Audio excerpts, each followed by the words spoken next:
Welcome to the infinite world. What's my end game? There came a zero. Send here, there is a silence everywhere. No peace either. Where there is no beginning and no end. Real life be like that. And yet the words that won't go was through my head. What do you see the radio light? Do you hear the beautiful chant? Do you feel the tender warmth? Nothing here. Pitch black, pure white, all the same. Endless, finite. Copy that. Consuming 10 billion is in and is in. And they'll come to you without a second thought. I'm here, on the border of the circle.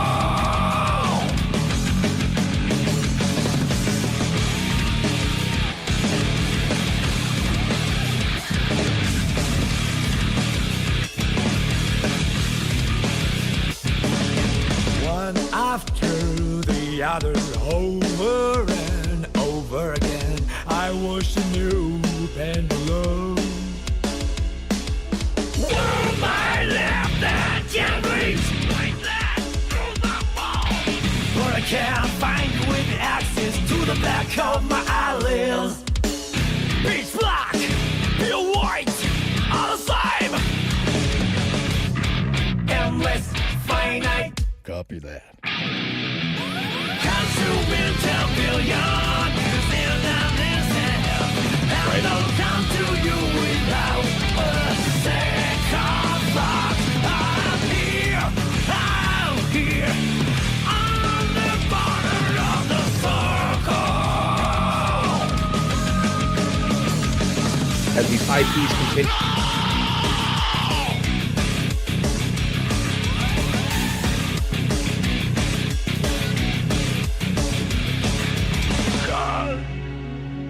Do you see the radiant light? Do you hear the beautiful chant? Do you feel a tender warmth? Nothing here but gold. You can see the radiant light. You can't hear the beautiful chant. You can't feel the tender warmth. If you can give someone something.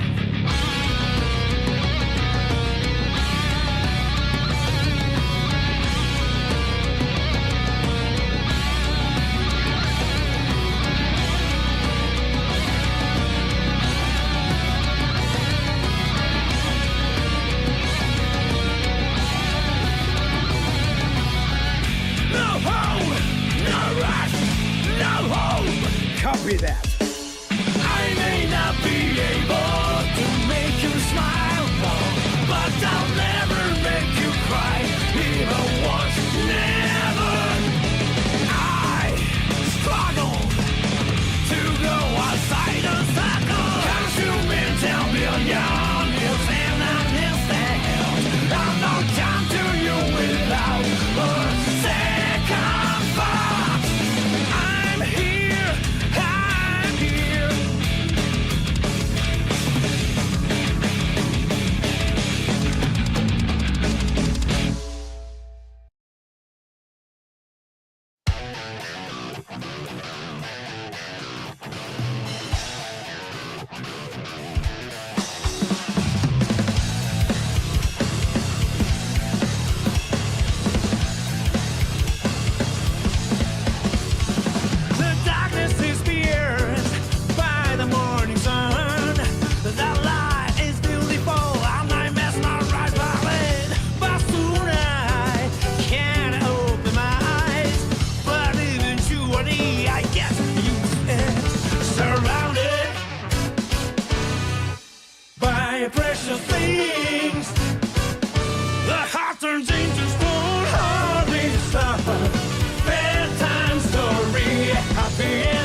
around it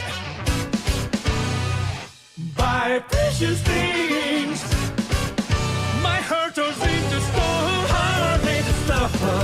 Bedtime story, happy ending, you just a snapshot in time. Life is a journey, not a destination.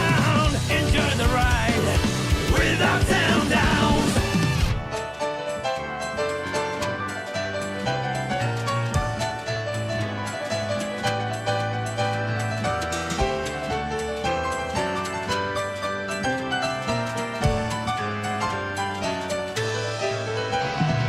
Hardly stop a bedtime story. Sometimes you have to play supporting role. But what matters is that your eyes shine in the moment. Hardly stop a bedtime story. Happy ending, you just a snapshot in time. Life is a journey, not a destination. Enjoy the ride with ups and downs.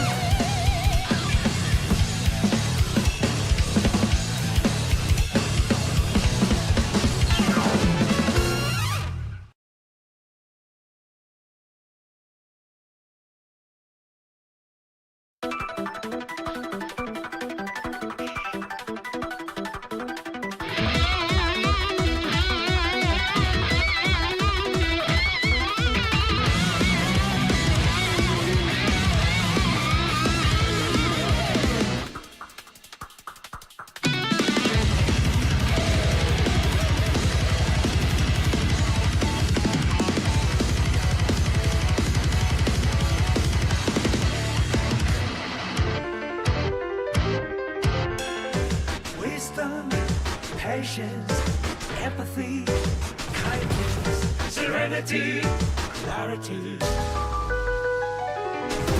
Break out, turn the key to world untold. Life is a maze where the wind burns. Blah, blah, blah, blah, blah, blah, blah, blah, blah. Sick and tired, normal, no big deal. I'm just quirky notes in the symphony.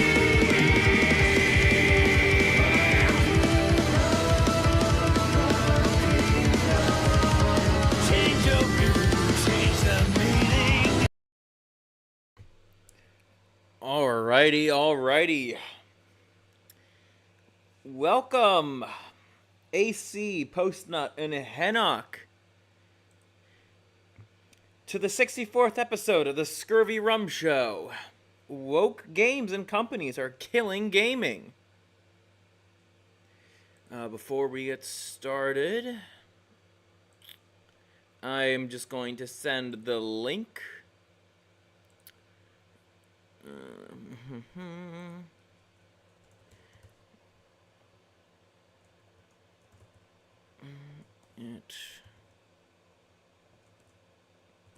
Just gotta send the link out to people, and then we will get started. We'll go straight to the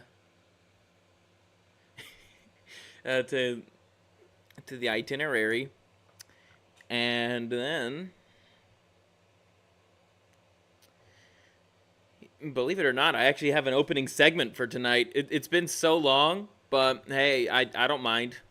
I like talking about just the continuing downfall of the gaming industry.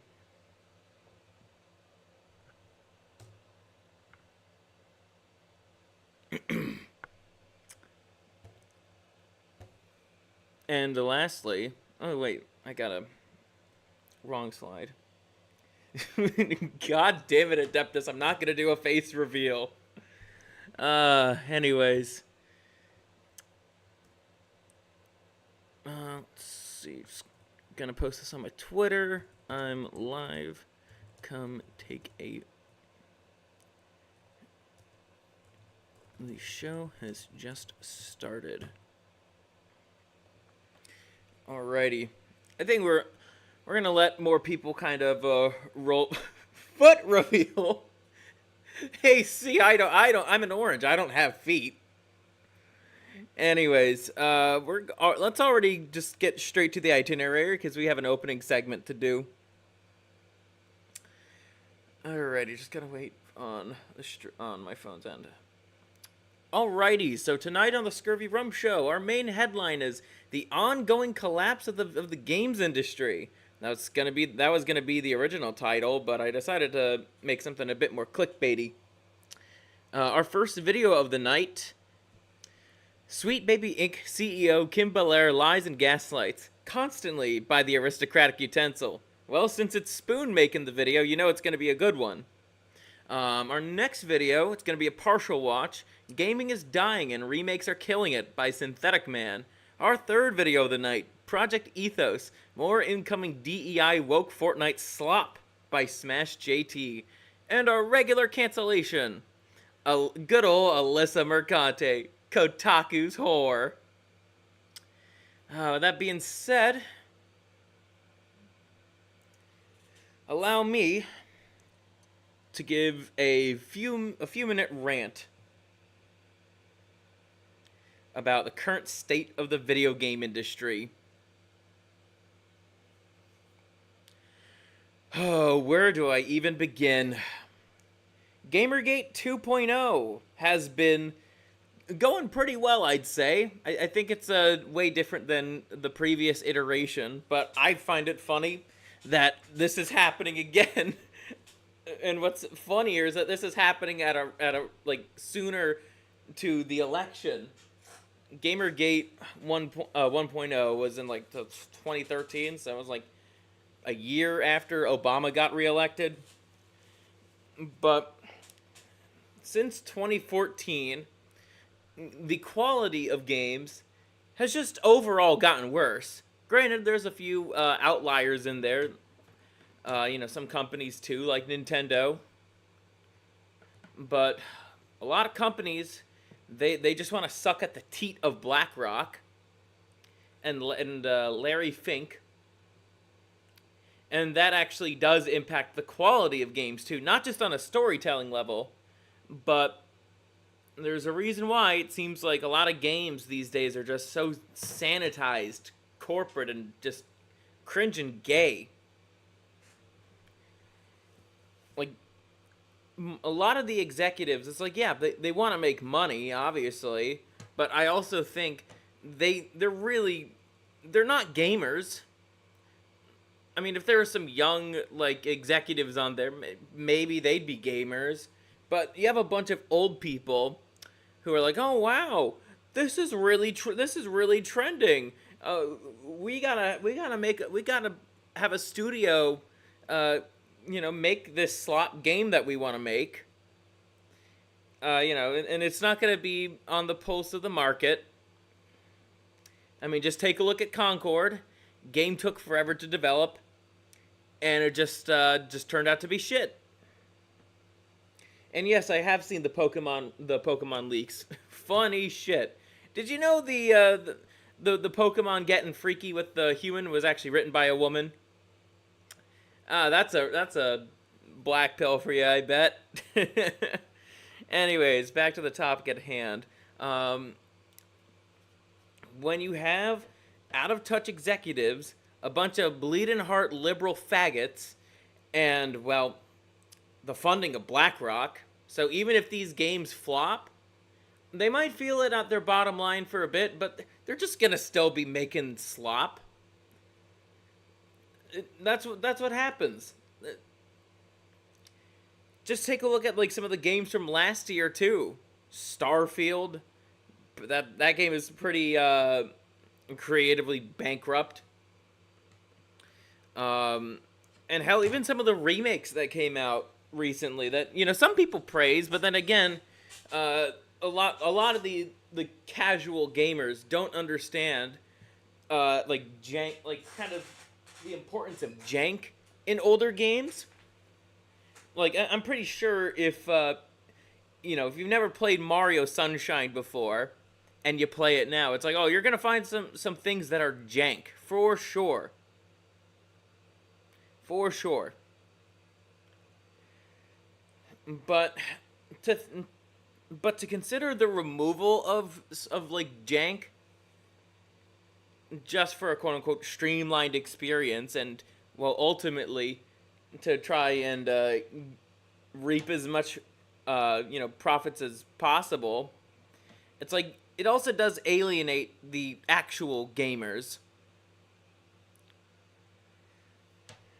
Man.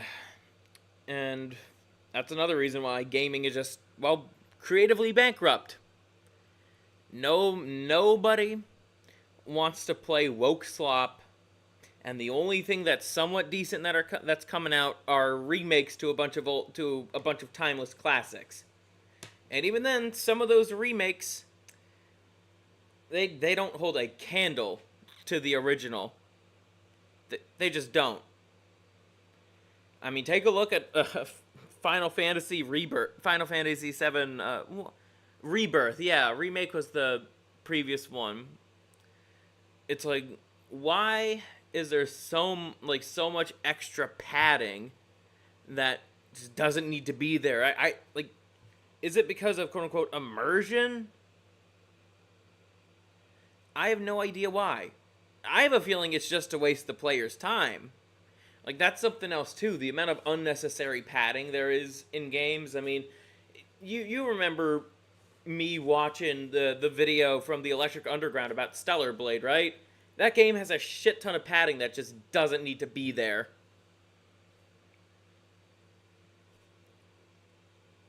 Honestly, there's only very few legitimate like game reviewers out there. You know, Synthetic Men and Electric Underground being two of them. But man, don't even get me started on games journalism, though we'll probably get to that later. Anyways, I've ranted enough here. Let's get to our first video of the night. Sweet Baby Inc. CEO Kim Belair lies and gaslights constantly. Well, I mean, she's a leftist. Of course she's gonna do that.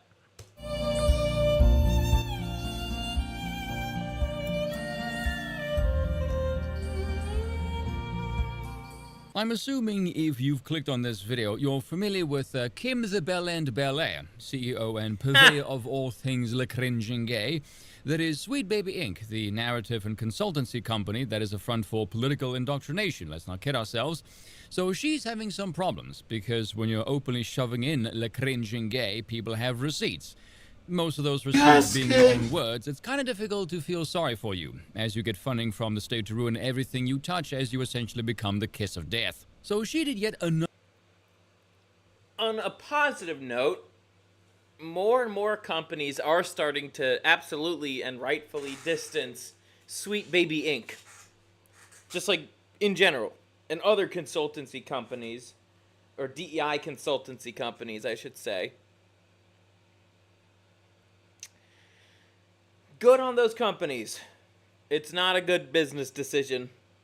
It's like with the one of the, like, I think he was the creator of Dragon Quest, saying just how, or maybe the guy who's currently at the helm of that series is saying, it's just so hard to, work with Western sensibilities because they fucking change all the time.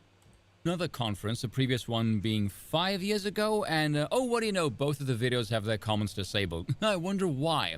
I imagine for the same reason the X accounts are always protected, if not disabled, because they've left the platform because Elon Musk apparently annoyed and offended them.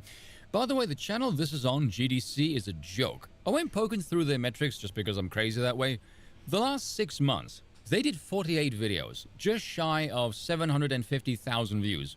Only 2 of them past the 50K mark. They have more than 500,000 subs. And I remember, some of the best panels from GDC as well. It's like, it really does inform, the people about the process of like, game development. I think my favorite one has to be how, Arc System Works basically made the 2D, 3D, style for Dragon Ball FighterZ and Guilty Gear Xrd. Really informative panel. But, man, they also pump out a lot of interesting presentations, especially from, well, you know, the aforementioned Sweet Baby Inc. Ugh. I have less than 50k, and my last 48 videos, I have more than twice that view count. I'm not implying I'm better, I'm outright saying I'm better. So I wanted to go through some of her pathetic sob story over here, if for no other reason other than to mock her hypocritical two-faced bullshittery. And no, I won't play all of it, don't worry. I don't hate you guys, and it's going to mess with my habit of sampling pain thinner, so roll it. By day, I am the crazed CEO of Sweet Baby Inc., the DEI-obsessed censorship mafia who is currently ruining and wokeifying all of the video games that you've ever played. Nice attempt at hyperbole. Shame you became a writer. That's about the closest thing she will get to honesty in this entire damn thing, by the way. And the... Okay. First off, I hate it when leftists like her try to pull off that hyperbole shit, because it just shows that it's like they are not honest people. They just are not honest people. It's like, it's clear that you're not hearing any of our concerns. You don't care about our concerns. And you're basically just saying this. Rated ARG for pirates. Fuck you! And on top of that, you're going to keep doing what you're doing, you know, ruining video games, thinking that you're going to get a different result. Isn't that insanity? Or something like that? Thank you. Thank you. It's hard work. If you haven't heard of Sweet Baby Inc., thank you. Unfortunately, that's I know actually who you how are. I prefer it. Then why the hell are you doing this conference and allowing it to be uploaded to the internet? You prefer not to be known. Well, that does explain why your company went apeshit at Cabrutus for simply telling people what projects you've worked on. But if you have, it's either because of the over 80 amazing and often award-winning games that we've... Wait. Okay. What's the pattern here? I recognize a pattern. Black women and, you know, tarnished IPs. And probably some indie crap nobody gives a shit about. Hanok says, bro, they already stated they want to ruin games. That, yes, they have. They keep trying to walk back on that statement, but it's impossible for them to do so. Once again, they are dishonest people. Worked on, or actually one of those, Usual June, was at this very conference. So yeah, you've either heard us from all of these wonderful games, or perhaps you're familiar with the nearly year-long hate campaign that has been waged against us as a team. Wait, hold on. We have Vera Dark, Kyle. It's a I see. It's a Gundam. Endymion. Let's see. Probably Asmongold. Harmful opinions. Wait, Rev says Desu. I think I already pointed that guy out. Another Kyle thumbnail. More Kyle. There's so many Kyle thumbnails. Oh my god. Sweet Baby Inc. really hates the non-woke black man. Oh my god. I see upper echelon. Griffin Gaming. Probably Yellow Flash is in here too. Oh, man.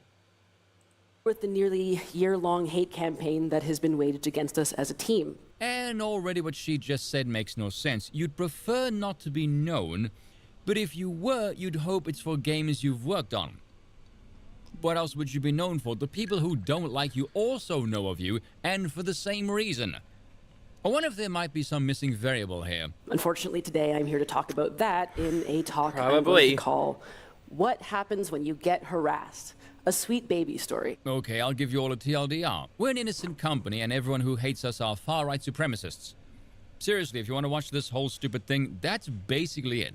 There's no talk of quality, there's no talk of what the consumer wants, no talk of why your stupid games don't sell all that well, why your company has the reputation they do, which is why the Steam Curator was made in the first place. There is, as is always the case with these gremlins when they're found out, No reflection on why people dislike them at all. They just... Because these people are incapable of doing that. They lack the intellectual capacity to truly reflect and take accountability for their actions.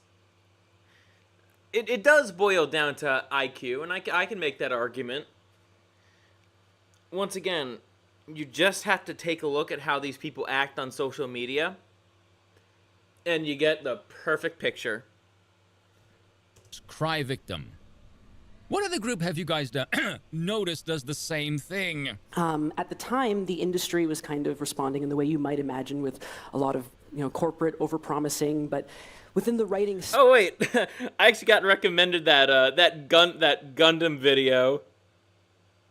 It was like from 7 months ago. Holy shit. There were a lot of offers for portfolio reviews. Like, hey, if you're a marginalized or especially a black dev, we would love to give you a portfolio review and... Give you special bonus points because we're pushing diversity, and by using this metric of marginalized, we're automatically implying that systemic racism is a thing.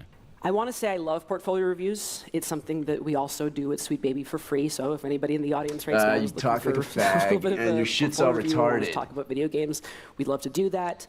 But the problem with portfolio reviews is that they also assume that it's a meritocracy, right? They assume the problem is your portfolio and not the fact that maybe there's a lot of other reasons that you are not getting the gig. So yeah, right. Not because the company is absolutely incompetent at everything that it does, and that basically they solely exist just to get ESG scores up, to get funding from Blackcock. Yeah, that currently being you're not a fan of progressive politics, and or you have blonde hair and blue eyes, and of course a penis, and you prefer the company of someone that doesn't have one and hate them. And so in that year, we ended up with a lot of people who he connected to, and we talked a lot about advocacy. We talked a lot about helping people get into the industry. To destroy it, like I said, the receipts are often your own words. So let's hear your own words here, shall we? And so today, what we do is wait. Hear your own Let's words go back, here, shall we? And so Inclusion FX5, Kim Belair. Oh. Look at that like to dislike ratio. I mean, the plugin isn't the most representative, but that dislike ratio is far worse. And of course, the comments are turned off. So today, what we do is writing, narrative design, story building, story breaking as our first and foremost, but on a secondary level, we work very hard to get marginalized talent into the industry, to protect them the way that we would want to have been protected, to lift them up, and to get them into an industry where they're too often shut out. And basically, I think, to take over in the hopes that some really...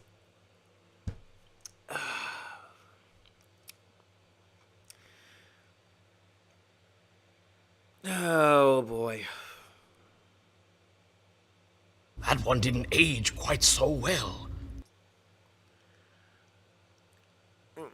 Your takeover of gaming is not as successful as you think it is, Miss Belair, or Belland as Spoon calls you. The dope people will be able to lead into kind of a new era for an industry that's been kind of, the same way too long. There you go.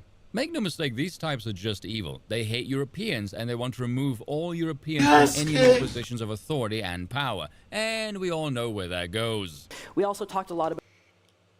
It just turns into hell. Take a look at most African countries and Middle Eastern countries. About the importance of telling stories from a variety of perspectives, and especially of having those writers and those creators in the room. And yes, Spoon is absolutely right. I don't give a shit about this. It's like, just make good games, make good stories, stop trying to shove in a bunch of political crap in it. That's all I want. Room to help you with that. And as we joined the new conversations, as we worked on more projects, more people joined our team. And so in that year, or in those subsequent years, we grew from a team of only 5 to a team. I know it, but I don't think I should say it. Of 16 incredibly talented people. And during that time, Fucking hell. as you might imagine, a lot of my pattern recognition that's going off tells me that all the white guys on that team, they fucking hate themselves, and I hate self-hating white people and self-hating men. Ubisoft has another AC game called Assassin's Creed Hex. The main character is going to be a gay woman, and her allies are women, and guess what? All the evil characters are gonna be men. I wouldn't be surprised that that's the way that Ubisoft is trending. Just go watch Andy Pants Gaming's newest video on just how bad Ubisoft is. No way that's true. You're pulling my leg here, Henok. No way is that true. It's confirmed by a leaked source. Oh no. No. I can't believe that something like that actually exists. Like, is Ubisoft trying to speedrun chapter something bankruptcy? I don't know what the chapter number of bankruptcy is in France or Canada. Oh my god. I did not have enough. I barely had anything to drink tonight. And I swear, if I was like shit-faced like I was last night, I swear I would just chug a bunch more.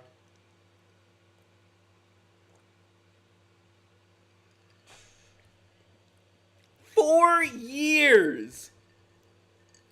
4 years! That game was in development for 4 years, and it's gonna be just like every other Ubisoft product that came out in the past 4 years. Oh my god. It's gonna suck.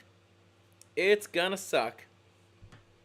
Of game teams were looking for guidance both in terms of narrative, but also in terms of learning how to tell diverse stories and feature diverse characters. And the question that everyone is asking is, why are you necessary? Have any games improved since you power-hungry psychotic wankers have infected the gaming sphere? No.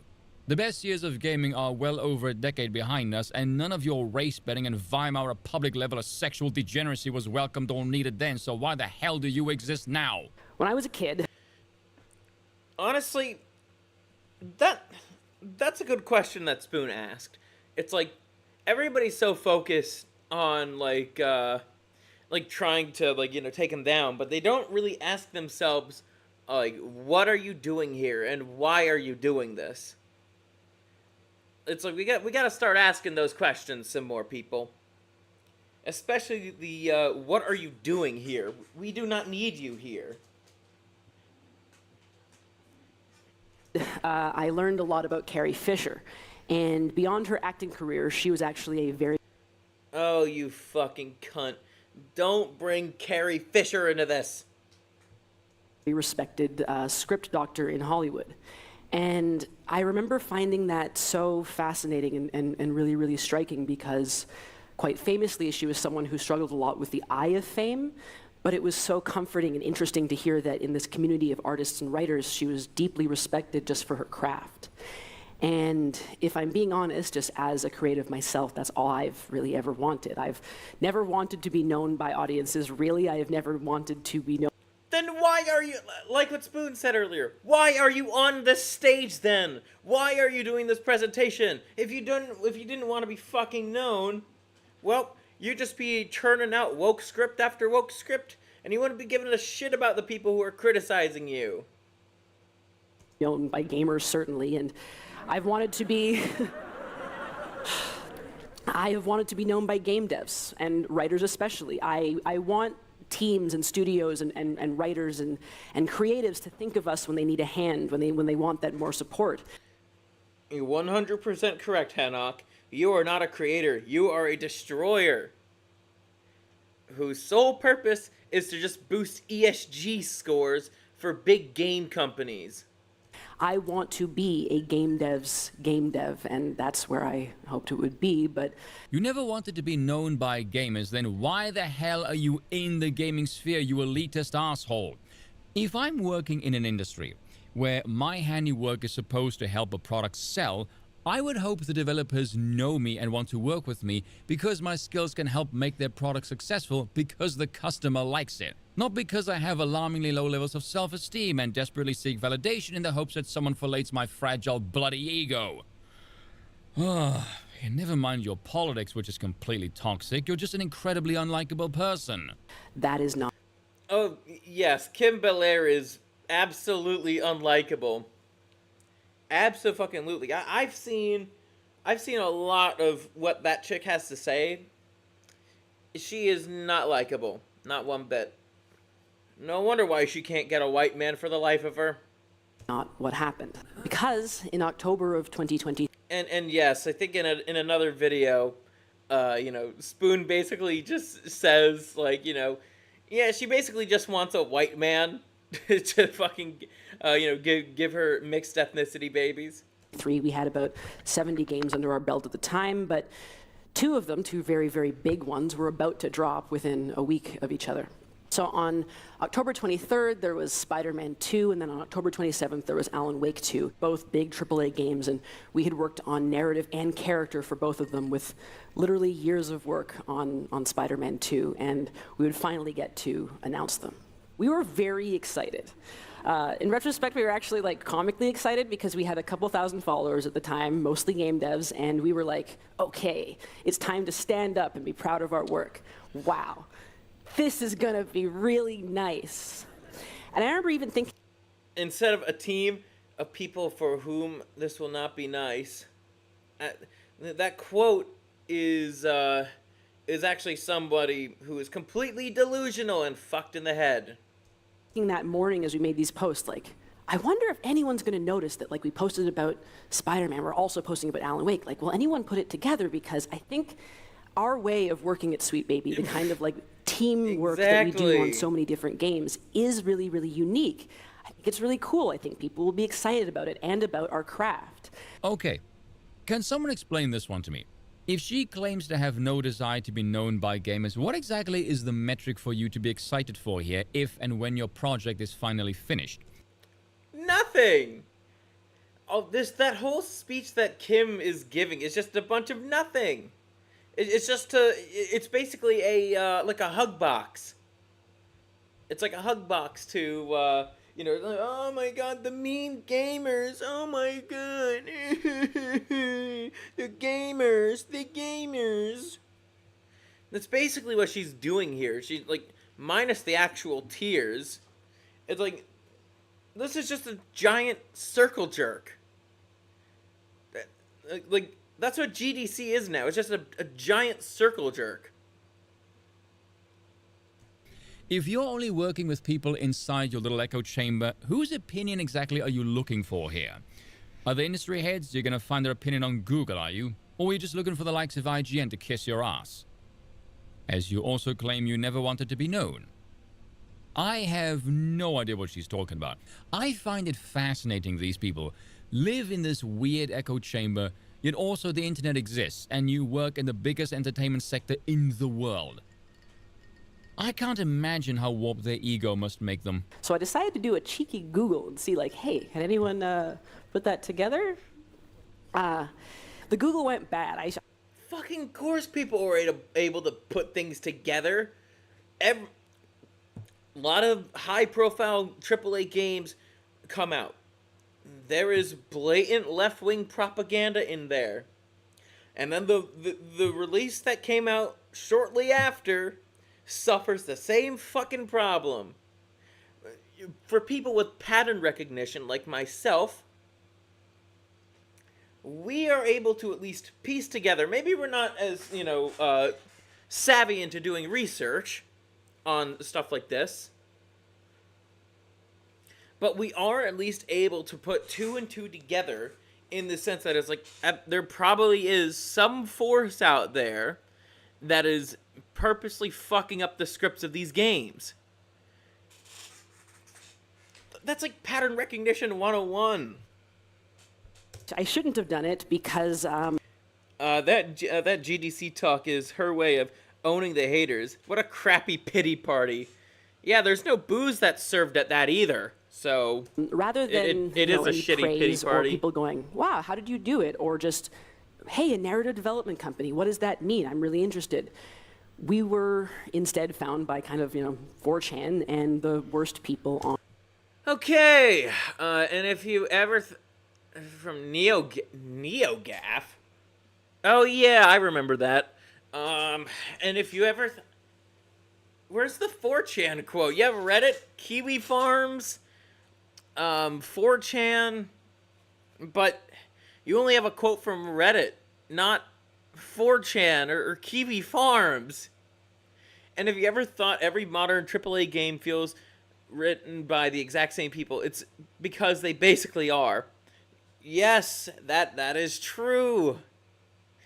Every AAA American game studio has been outsourcing their game writing to this shitty ESG-obsessed company. Sweet Baby Inc. are basically a branch of BlackRock that consults on ESG and gaming. Basically, if you want ESG funding, you need to pass the ESG scores by this company. The most sinister actors in any industry often hide behind a harmless or infantile mask to conceal their true intentions. This organization has completely infiltrated the industry. And wouldn't you know, all these comments are 100% correct. These people are power hungry. They want to destroy the video games industry from within. And these consultancy companies, not just Sweet Baby, but we also have like Hit Detection, Black Girl Gamers, bunch of these other like quote unquote consultancy companies.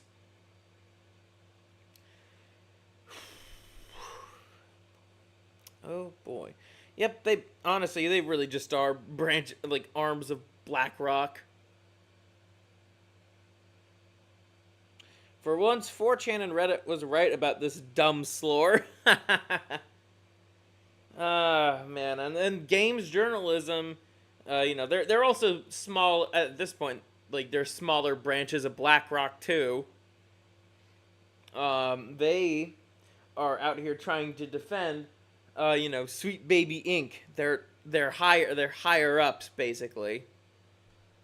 On Twitter. Ah, yes. 4chan and the Twatter, the last bastions of sense in Western civilization. Mm-hmm. And the fact that there's elements of truth behind that statement is kind of horrifying. But anyway, look at the bottom right one there. Often hide behind a fragile mask to conceal their true intentions. This organization has completely infiltrated the industry. Your own words. Get them into an industry where they're too often shut out. And basically, I think, to take over. Yep, she said it herself. She and Sweet Baby Inc., as well as these other consultancy companies, I'm going to repeat myself here, but it's necessary to drive the point home, are infiltrating the video game industry to destroy it from within. I don't even need to say anything. I can just show people what you say. Literally within a few hours of me seeing that first post, we were not only being accused of, forcing a black person into Alan Wake, which, one, is cool, but we didn't do. We didn't do that, but if we did, it would have been cool. And I once worked on a project where they had an all-white... Which, by the way, Kim is lying here. Saga Anderson was a white woman in Alan Wake 1. If it wasn't for Sweet Baby Inc. getting involved in the sequel, yeah, that game probably wouldn't have flopped. Like, once again, if your game has Sweet Baby Inc. working on it, or these other consultancy companies, it's a kiss of death. That's a big reason why the silent. I mean, I might be wrong on this, but the story with the Silent Hill 2 remake changes all the fucking time. Some people say, oh, it's selling well. Other people say oh no, it's not selling great. I'm believing more of the latter, that it's not selling as well as, people thought, because hit detection is involved. Remember, Alan Wake had 60 hours of playing as a Blazak Wellman. Yeah, that totally was not necessary. People played Alan Wake to play as Alan Wake. not this random black woman who replaced a white woman. Cast, and they expressed their desire. And if I were to take a guess, Saga Anderson was probably a redhead. Like, okay, we need to mix it up a bit. How about this character's kind of like stereotypically French? So they have a beret and they have like a striped shirt. And I was like, okay, if you need to do that, can we at least make them a person of color? Because France is historically known for being full of people of color, and not for Napoleon, King Louis, and of course guillotines. Suddenly we were being told that we were, funded by BlackRock, and that actually we weren't a narrative developer. And you aren't? Okay, stop the gaslighting, Kim. We know that you're being funded by BlackRock. All these other consultancy companies are funded by BlackRock or Vanguard or some other ESG bullshit. Development company. We were a DEI company, some kind of vaguely defined like censor, and that we were here to use all of the power we had amassed to force companies to go woke. Again, you literally boast about displacing the sort of native founders of an industry that was made by and predominantly for European males, because that's the audience. And obviously that's a very baffling understanding of what work for hire is. I'm not sure how they imagine we did it or how the contracts would be drawn up for it, but... Well, seeing as I'm familiar with your toxic product, let's see what you said 5 years ago. I'm the co-founder of a little narrative development company called Sweet Baby Inc. We do narrative development in games and kind of beyond, and we try to bring a lot of inclusion, diversity, and new ideas kind of to the industry. Inclusion and diversity to the industry. Care to explain why your website listed those things before, but not... Huh. The fact that they're trying to cover up their work, which they're supposedly proud of... Oh, wait, hold on. I misread that. Oh,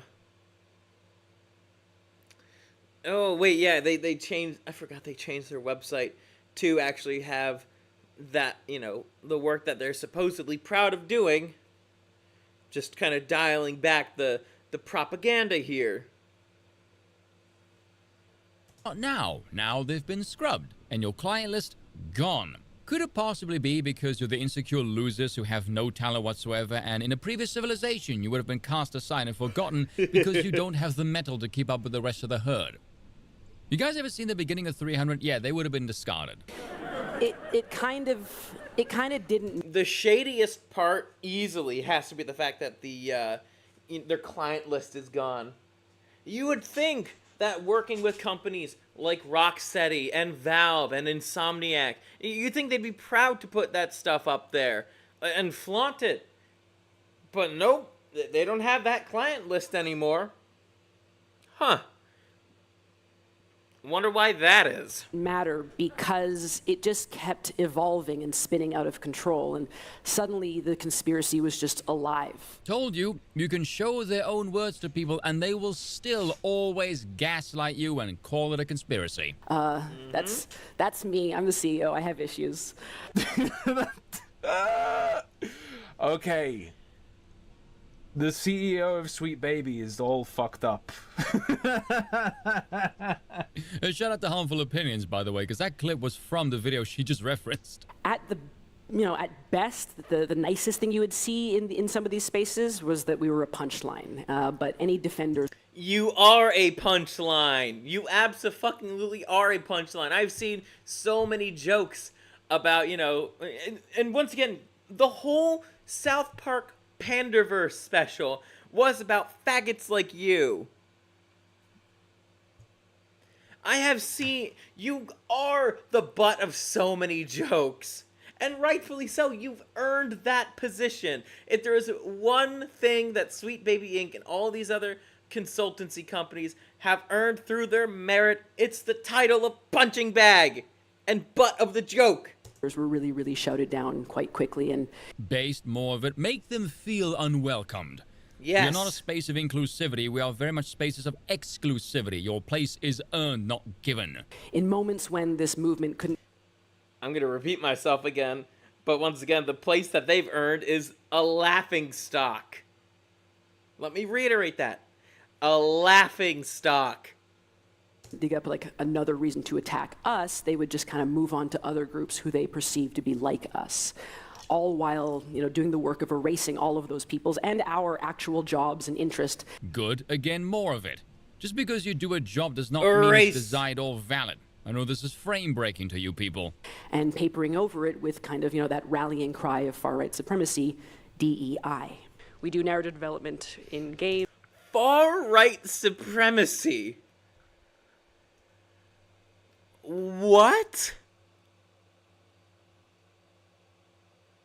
And kind of beyond, and we try to bring a lot of inclusion, diversity. Far be it from us to actually listen to what you have to say, look at what you do, and go, yeah, piss off, your poison isn't exactly our flavor. As ridiculous and stupid as it all was, I actually was not prepared for the escalation of it when noted buffoon and Twitter CEO Elon Musk. Oh, you have to add that jab in there to Elon Musk, the guy who made Twitter a better place. You do not speak ill of my countryman. I will make sure he isn't the only South African who criticizes you. Decided that he would chime in with his very cool thoughts. Based, I thoroughly approve of Lord Musk and him using his powers to condemn. Sweet Baby Inc. is an evil blight on the gaming industry. All they do is make games terrible and try to cancel people. They cannot go broke soon enough. And once again, Elon is correct. You and wish upon you financial ruin. When Elon chimed in, it really made me realize the scale of it, because the richest man in the world was suddenly turning like the Eye of Sauron onto 16 people trying to make a pretty modest living in the industry that they love, and he was arguing for our collapse. As is Eye of Elon, smite Sweet Baby Inc.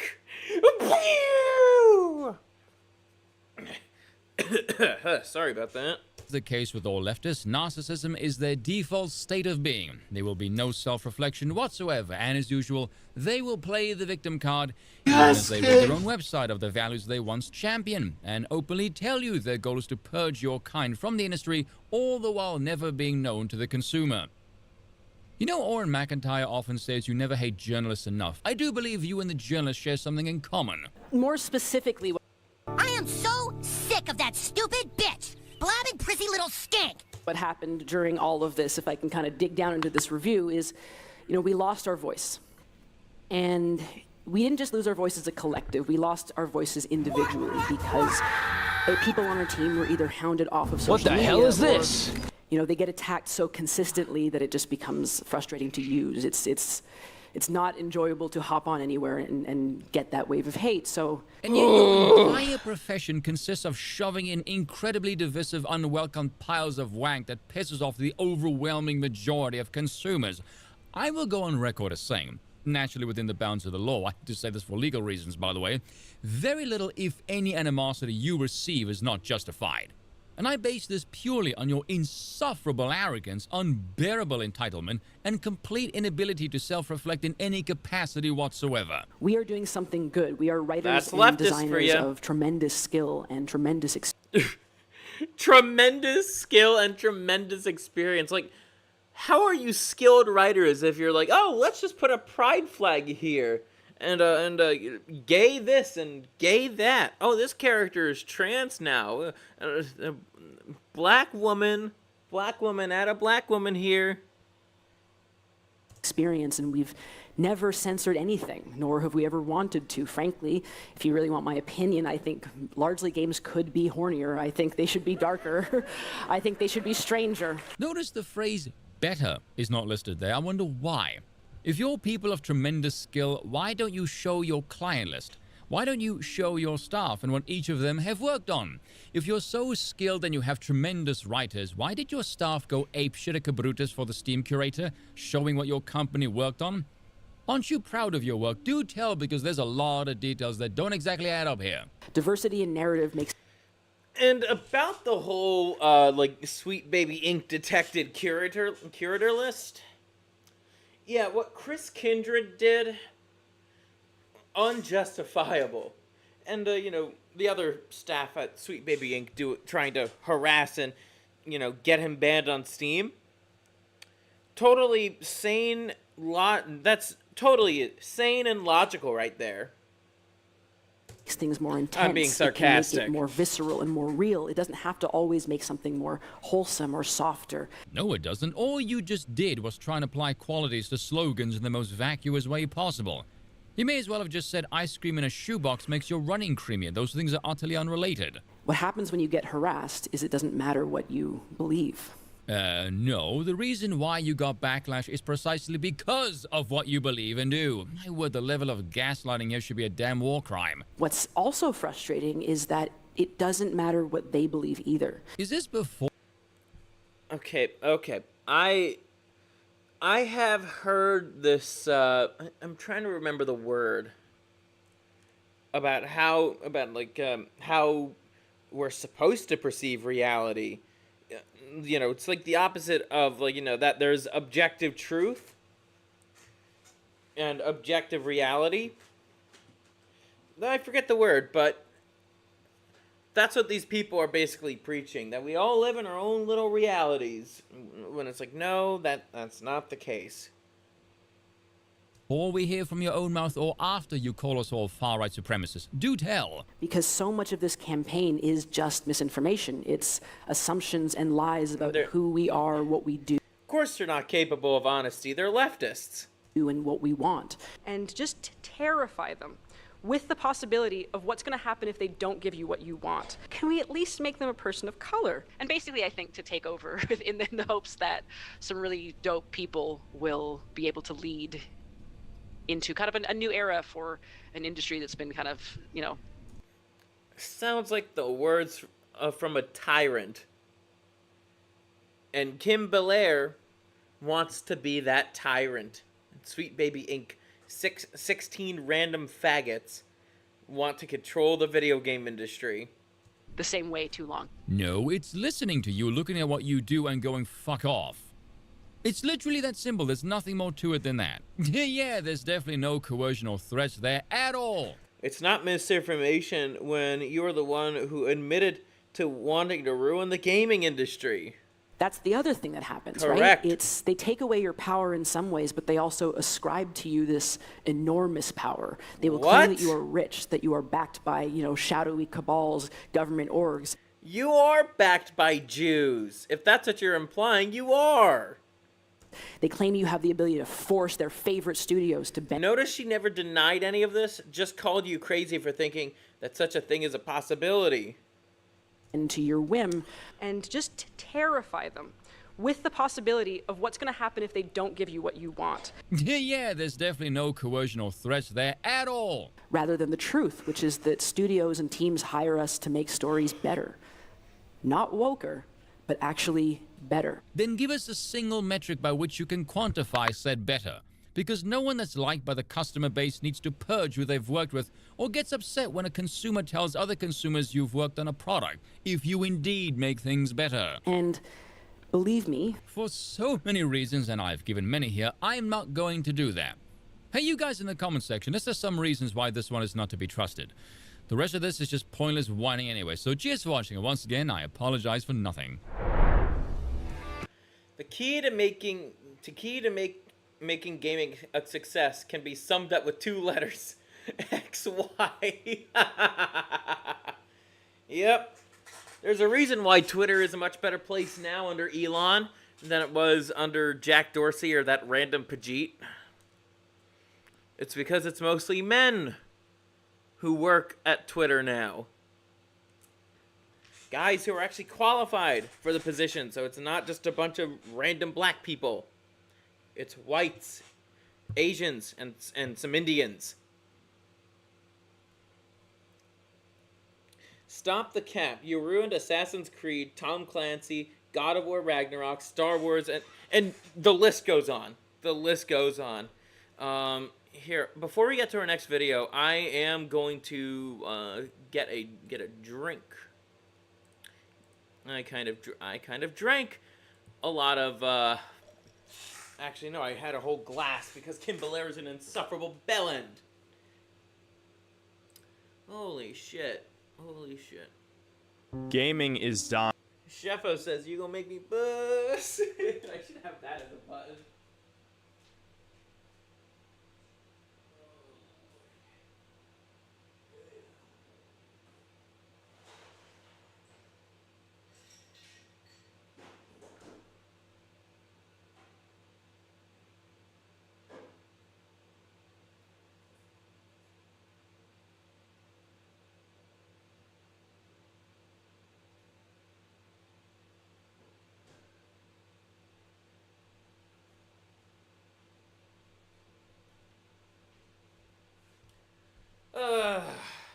Okay. Let's get to the other part of what I alluded to in my opening rant earlier. About how game remakes are also starting to kill the industry too. And not to mention these consultancy things. I'm not even gonna call them studios. They are things. They're infiltrating these remakes too. Gaming is dying and remakes are killing it. It's been a long time since I've made a video like this. It feels like the video game industry has been dying so long, I've become completely apathetic to it. Basically, every franchise I cared about 10 years ago is either dead or some twisted, disgusting abomination barely resembling what it used to be. The AAA industry especially has become completely creatively bankrupt. You barely see any new IPs anymore, and when I just moved shit with my freaking mind! Hell, they're working on ruining GTA 6. I would not be surprised. Okay, so when it comes to GTA 6, on one hand, it could probably be, like, truly some of the most woke garbage imaginable. But on the other hand, it's also perfectly accurate to what's happening in the country right now. It's weird. It's a really weird dichotomy of, like, based in cringe, and it has the capability, and it has the potential to go in either direction. I hope it goes in the base direction. Like they try to make it woke, you know, just have a bunch of brown people doing crime and all that. But then it's just like, oh, it turns out that the game is inadvertently based or something like that. you do, it's obviously been cooked up in some DEI lab specifically just to get funding from BlackRock. Concord obviously being the biggest example, one of the biggest flops in video game history, but also Dustborn, which released right around the same time, and Flintlock less than 6. You are racist. Fucking Dustborn. 6 months ago now, though I doubt any of you even remember what that game is. And so, because the industry can't produce any new ideas that actually make money, we are now living through the age of remakes, or more accurately, demakes. The corpses of all of your favorite games you grew up with are... Why does Maria have a man jaw? Okay. I'm going to do a little bit of a compare and contrast. We're going to look at, let's see. Maria Silent Hill 2 original.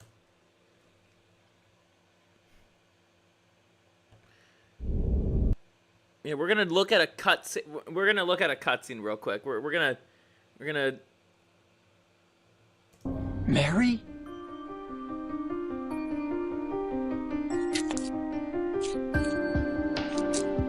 No, you're not. Do I look?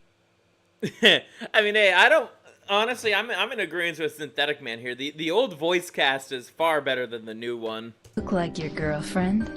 No, my late wife. I can't believe it. You could be her twin.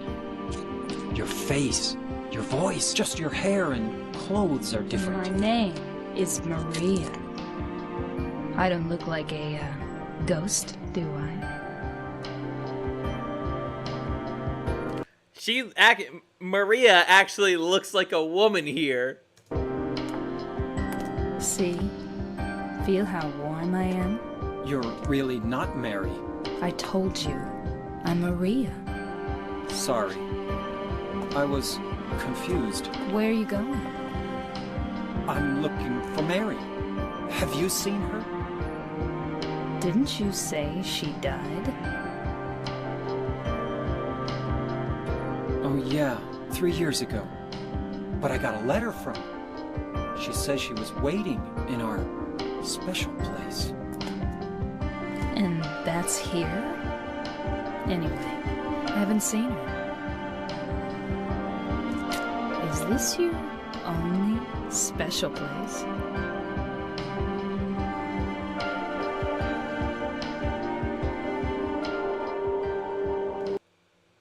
it's getting a little too weird now, but okay, you have the before, and this is the after. This is what Maria looks like now. Ugh. What is with these games and man jaws? I know some women with some strong jaws, but most women don't have that. They don't have, they don't do the whole mewing jaw meme. What the hell? Are now being paraded around on twisted puppet strings. And we're supposed to look at this and just say nothing. We're supposed to be happy that more people can get to experience the great games we grew up with. Why would I be happy? Yeah, this is another good comparison. Once again, Maria actually looks like a woman here compared to right here. You know, just at least she has tits. At least she has tits. That my favorite game has been butchered by people who never touched the original and missed the fucking point. Why should I be happy that people who didn't even care enough to set up an emulator and download a ROM now will blindly blow $70 on a game they won't even finish since they didn't care enough to try it in the last 20 years and are further contributing to the death of the video game industry? Why does the cinematic on the left look better than the cinematic on the right? Supposed to be happy about that, apparently. If you asked me to name 5 games that should never get remade, Silent Hill 2 undoubtedly would be one of them. Not because the game is aged perfectly. Obviously, it's a bit rough around the edges in certain ways, as a lot of PS2 titles are. But Silent Hill 2... if you want to make Silent Hill 2 less, like, fidgety, you know, a little less jank, there's options in the game that you could actually tone down the jank. The programmers actually thought of adding multiple control schemes. So you could go with the 2D control scheme, and it'll feel far less jank, and you could still play, and you're still playing the original experience. 2 is truly a piece of art. It is a game that you play for the story. Now, normally I am a gameplay is king guy, but it's obvious to anyone who's played the original game that the gameplay was in service to the story, not the other way around. And it's not like Silent Hill 2 is a movie game. No, it's still mostly gameplay. It's just that the complete survival horror game experience mainly served to immerse you in the hell that is Silent Hill. There's so many aspects of Silent Hill 2 I knew wouldn't translate well to a modern remake. The most obvious one being the surreal, dreamlike atmosphere, and it's obviously one of the biggest things that the remake butchered. The weird voice acting. There's a reason why when it comes to, like, video game imagery, Silent Hill, and keep in mind, I've never played a Silent Hill game before. I know a bit about the series, but one of my favorite things about it is the atmosphere, especially in those in Silent Hill 2. Holy shit, the atmosphere is nailed perfectly there. And you could say the same about like 3 and 4. I've seen Nick Starling play Silent Hill 3 and 4 on his channel. Oh, those also look pretty good. And they also keep the atmosphere. But in the remake, it's like, yeah, I get it. It's like you may not want to have like a whole bunch of mist and everywhere, because they took out the fixed camera angles that were, you know, the reason why they had fixed camera angles in Silent Hill 2 is because it's for that immersion, and it's also part of like the gameplay. Like, it's a survival horror game. It's like cinematography is important in those. The new Silent Hill 2 remake is just a mod of the Resident Evil 2 remake. Honestly, that's a fair assessment, Pickle. That was obviously done by inexperienced actors. The phenomenal soundtrack that enhanced every minute of the game. And by the way, the old voice cast is far better than the new one. That's just my opinion. And I am not exaggerating. I truly believe Silent Hill 2 is one of the greatest OSTs of all time. And of course, it's just the nature of the story itself, of the people who are suffering in Silent Hill. Silent Hill 2 covers a lot of controversial subjects. When I heard Bloober Team would be essentially censoring things for the modern audience, this was the thing I worried about the most. And to make matters worse... Yeah, and man, they actually did. Like, I hate it when they when these consultancy teams get into these projects and tone down serious themes that could actually, you know, spark video game discussion for the next decade. A DEI consultancy group called Hit Detection, yes, Sweet Baby isn't the only one, worked on this game and... Okay, yes, Sweet... Hit Direction is a video game consulting firm with a global presence. We bring decades of experience in games media, consumer electronics, and interactive entertainment to deliver the most comprehensive and accurate insights to clients who have trusted us for many years. Among the esteemed clientele that we are able to publicly reveal, we have provided services to the likes of Blooper Team, Remedy, and Sega. Oh, boy. Oh, fucking hell. Sega. God damn it. Baby isn't the only one. Worked on this game, and one of its writers, Jacob Geller, hates gamers and thinks the world... One of the consultants from Hit Detection Inc., Jacob Geller, who worked on the Silent Hill 2 remake, said that eradicating gamers will make the world a better place.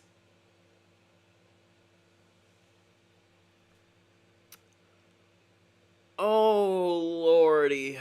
Oh, dear Lord. That totally is a good look right there.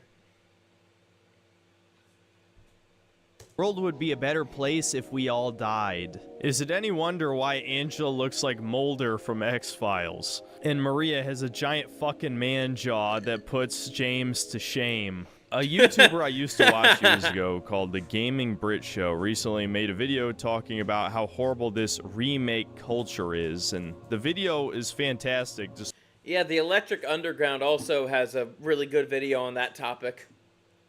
Despite being only 6 minutes long, I think it pretty thoroughly covered the problem with modern game remakes. And I have to agree with every single point, especially the one about how video games are not treated as art. When movie remakes are announced, they are often met with disgust because you are taking someone's artistic vision and you are twisting it to try and fit it to modern audiences or just to make a quick buck, and they almost always suck anyway. But for some reason, when video game remakes her jaw makes Giga Chad glow with jealousy. Get announced, people get excited. And who are these people? They're the fucking normies who can't stand to play any game more than 10 years old because they have bad graphics or janky controls, which are basically just a bunch of different ways of saying they hate uniqueness. They want every single fucking game to be The Last of Us, a cinematic, over-the-shoulder, third-person shooter with the same goddamn mechanics, because that's what the Silent Hill 2 remake is. At first I was... And I hate third-person shooters. Splatoon is like the one exception to that. Well, and of course, you know, Tyrone versus the Police from Team Sneed. Oh, this was obviously inspired by the Resident Evil 2. Remember, majority of horror movie characters were ruined in Dead by Daylight. Oh, that too. And once again, I'm like Synthetic Man. I fucking hate normies with a passion. A fucking passion. Because they ruin everything they touch. They are not good conversationalists. They are a bunch of midwits who vote for things that shouldn't be in this country. Just another reason why I hate democracy these days. And not to mention, they just have bad tastes. Remake, which it is, but realistic. Like, I don't think I could talk about Silent Hill to like a bunch of normies. Even if they heard of it, I'm not sure they exactly grasp some of the deeper themes of the series in each of the entries. It plays like The Last of Us. Fucking Silent Hill plays like an action cinematic slop game. And again, I'm supposed to say this is awesome because, oh, the combat was terrible in the original game. Yeah, because the combat wasn't the fucking point. All of you goddamn tourists who have never played a survival horror game, you don't play those games because the shooting is fun. It's...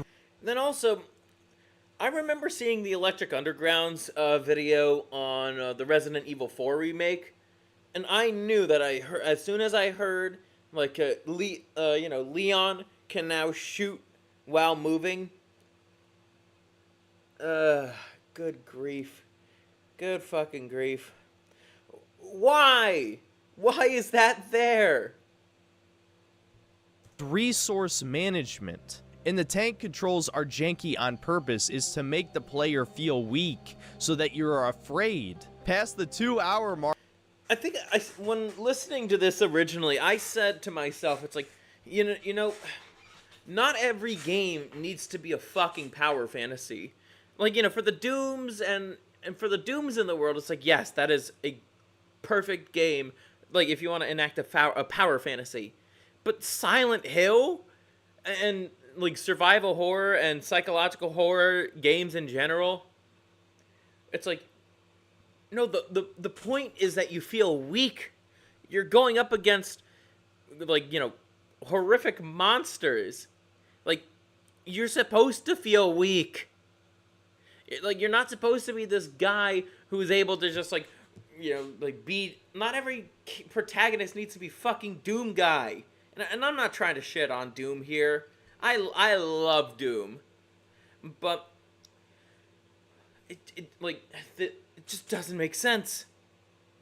That Silent Hill's not a fucking power fantasy. It's not like Dead Space. Not one bit.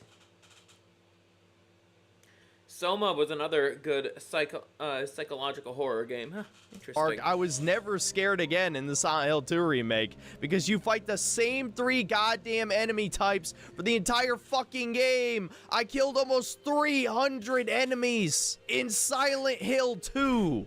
There was one line in the Gaming Bridge Show video that perfectly encompassed my feelings about all these people who play these remakes and love them and then pretend to be fans. Nobody who's seen the 1989 Little Mermaid cartoon would claim to have an understanding of the 1837 fairy tale. Yet today, remakes do seem to be sold as a way to catch up on something missed. So if you play SH2 Remake, don't kid yourself into thinking you've experienced Silent Hill 2. If that statement sounds at all offensive, I'm not sorry, because it's just a statement of fact. As you can imagine, a lot of tourists were upset by this video. Some people even claiming that not everyone is tech savvy enough to work an emulator to play the original game. By no stretch of the imagination am I a tech wizard. All you have to do is watch my streams, and there's a very good chance you'll see some obvious tech issue that I wasn't aware of because I've never been a computer guy. I got Visual Boy Advance to work on my shitty laptop when I was 12 years old. And you're telling me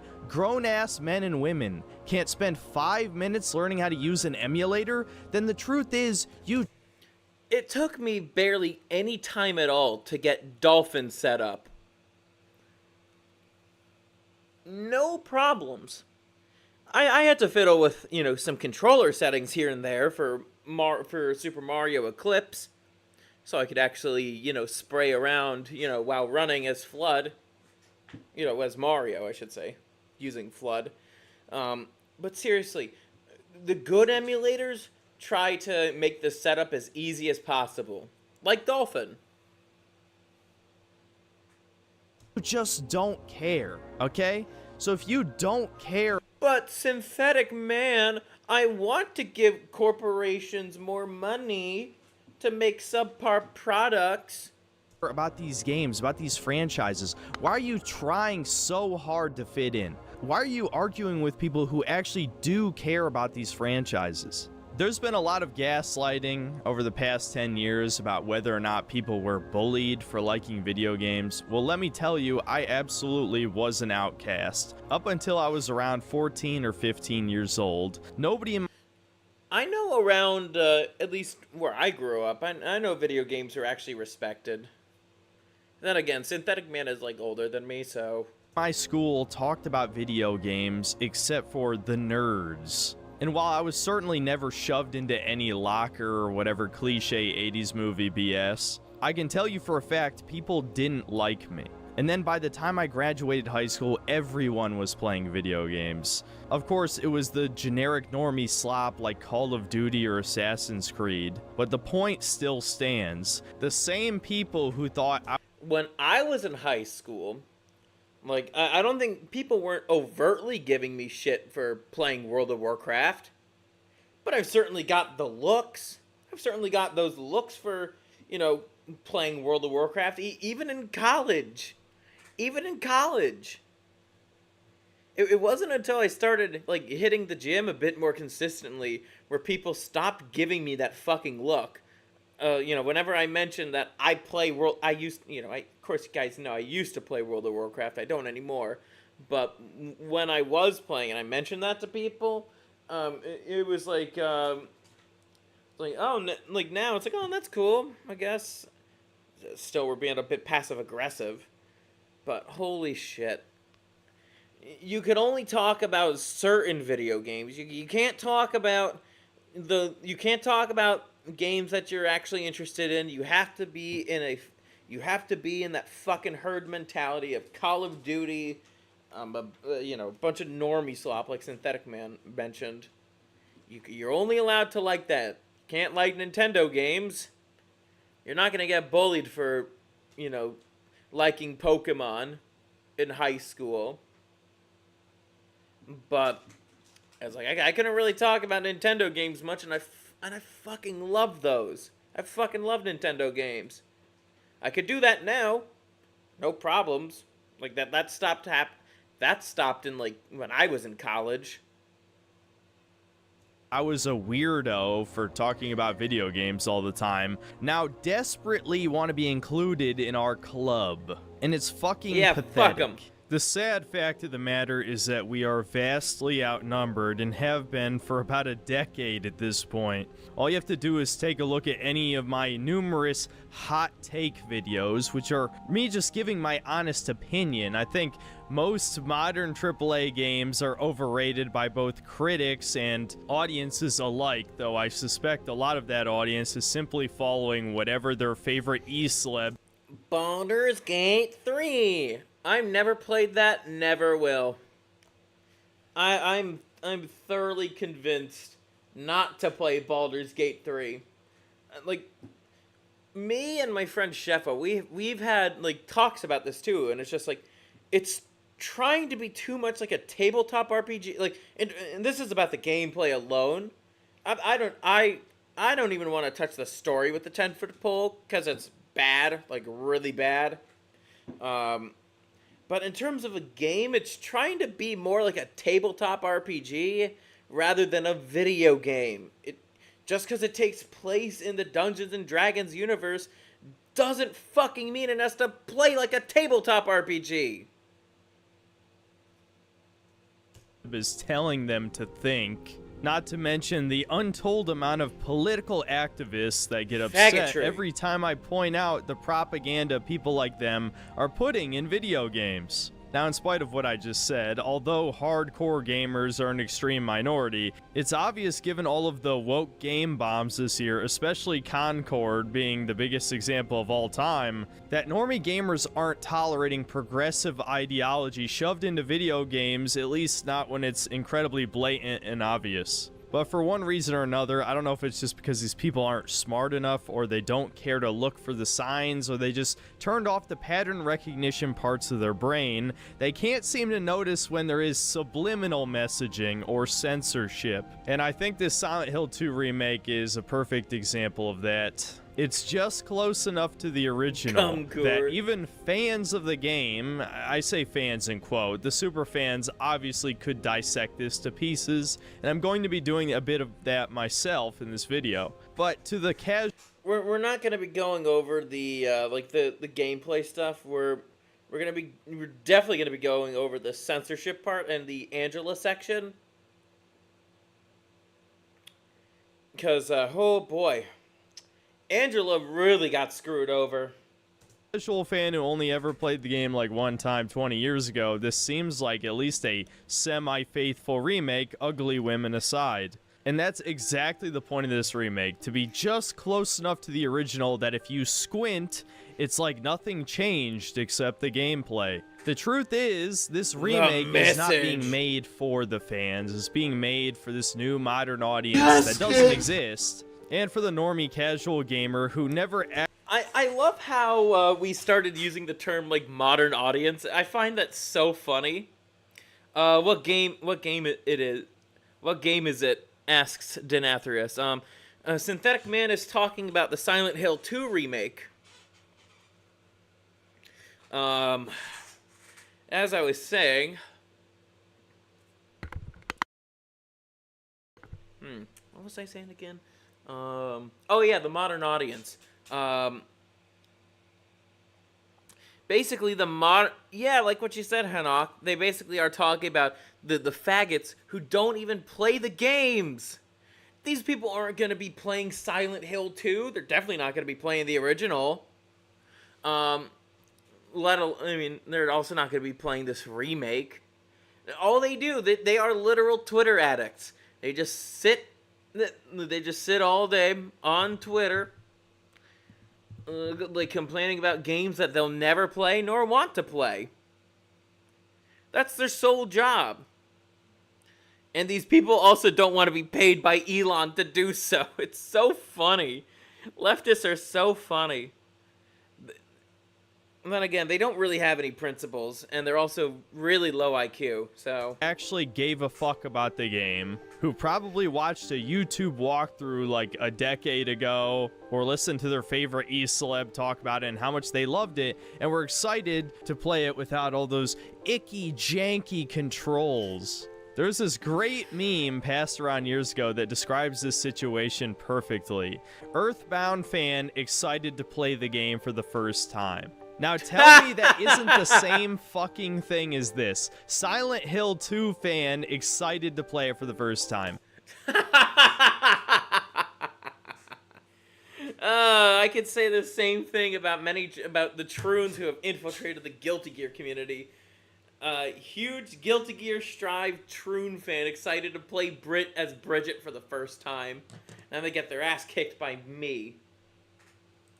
Because over the past 20 years, its story has been spoiled more than probably any other game except BioShock's. Everyone knows the twist. There are hundreds, if not thousands, of video essays that have been created on YouTube about Silent Hill 2. And now, these people who didn't actually give a fuck but remember the name and its amazing reputation are gonna sit down and play this butchered remake and think it's the greatest fucking thing ever. And I don't even know why I'm saying this as if it hasn't already happened. The overwhelmingly positive reviews on Steam, the shilling from whitelisted grifter YouTubers who just want to parrot whatever the public opinion is on something. It's obvious that all the people who bought and played this the critical drinker game, and even a shit ton who haven't and never will, have already decided this is a great remake, at least until they forget it ever came out a month from now. And look, as my rage began to subside a couple days after I first recorded this segment, I realized that I should make it clear that I don't think this is a bad game on any level. I never give games a numerical score in my reviews because it always brings up the debate on how exactly you should rate a game out of 10. Some people think it should be based on some nebulous idea of the average quality of a game released today, meaning that a 5 out of 10 in 2024 is way worse than a 5 out of 10 in 2004, which I just personally think is idiotic. Me, I treat it more as a grading scale, right? So the average quality of a game is probably more likely between 6 and 7. And the reason I bring this up is because I do think that the Silent Hill 2 when it comes to Synthetic Man's reviews, like, he doesn't really give numbers all that much. He has like a verdict. Instead, it's like, should you buy this game? Yes, wait for a sale, or don't. It's that simple. Remake is definitely... Holy crap, that fight arena is awful. Yep. Definitely an above average quality game. It's probably one of the best games that's come out this year, but that doesn't matter. Silent Hill 2, the original one anyway, is one of the greatest games ever made. I would give it a 10 out of 10 based on what the game is trying to accomplish, aka tell a depressing story about a man who's so stricken with guilt that he basically erases his own memory and is drawn into Silent Hill, which is basically his personal purgatory or hell. And it's one of the few times I think the gameplay and the cutscenes work perfectly in tandem to enhance the experience. Whereas with this remake, Dishonored 1 was good. Can't say the second game was great. Oh, Dishonored 1 was really good, actually. I haven't bothered playing any of the sequels. Sometimes a game series should just be one and done, you know? Remake, a lot Dishonored of the soul, is the kinda one of them, in my passion, opinion. the effort is lost, and it just kind of feels like any other cinematic slop game that you've played in the past 10 years. This doesn't feel like a unique experience anymore. I'll admit I didn't do the best job in the world describing why that is the case in the review section of this video, but there's some things that are just too hard to describe. You have to play the two versions back to back to see how a lot of the visual aesthetic style has been toned down and made much more generic, and it's hard to say if that's just a consequence of modern realistic graphics losing a lot of that beautiful early 3D era style that Zoomer. Also, the remake looks mid, even with graphics mode on. I miss playing Neverwinter and Kingdoms of Amalur. I think I've heard of Neverwinter, but not the latter. And casual gamers who didn't Probably a grow up good with game, them though. really seem to despise for some reason. I have a lot of nostalgia for PS1 and early PS2 graphics. Dude, same here. There's a like that style is iconic to me. So many good games were made in that era with those style of graphics. Holy shit. We have never recovered. We have just never recovered as the the whole game industry has never recovered.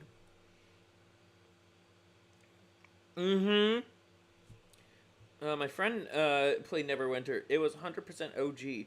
I played and will play online next year. Ultima Online.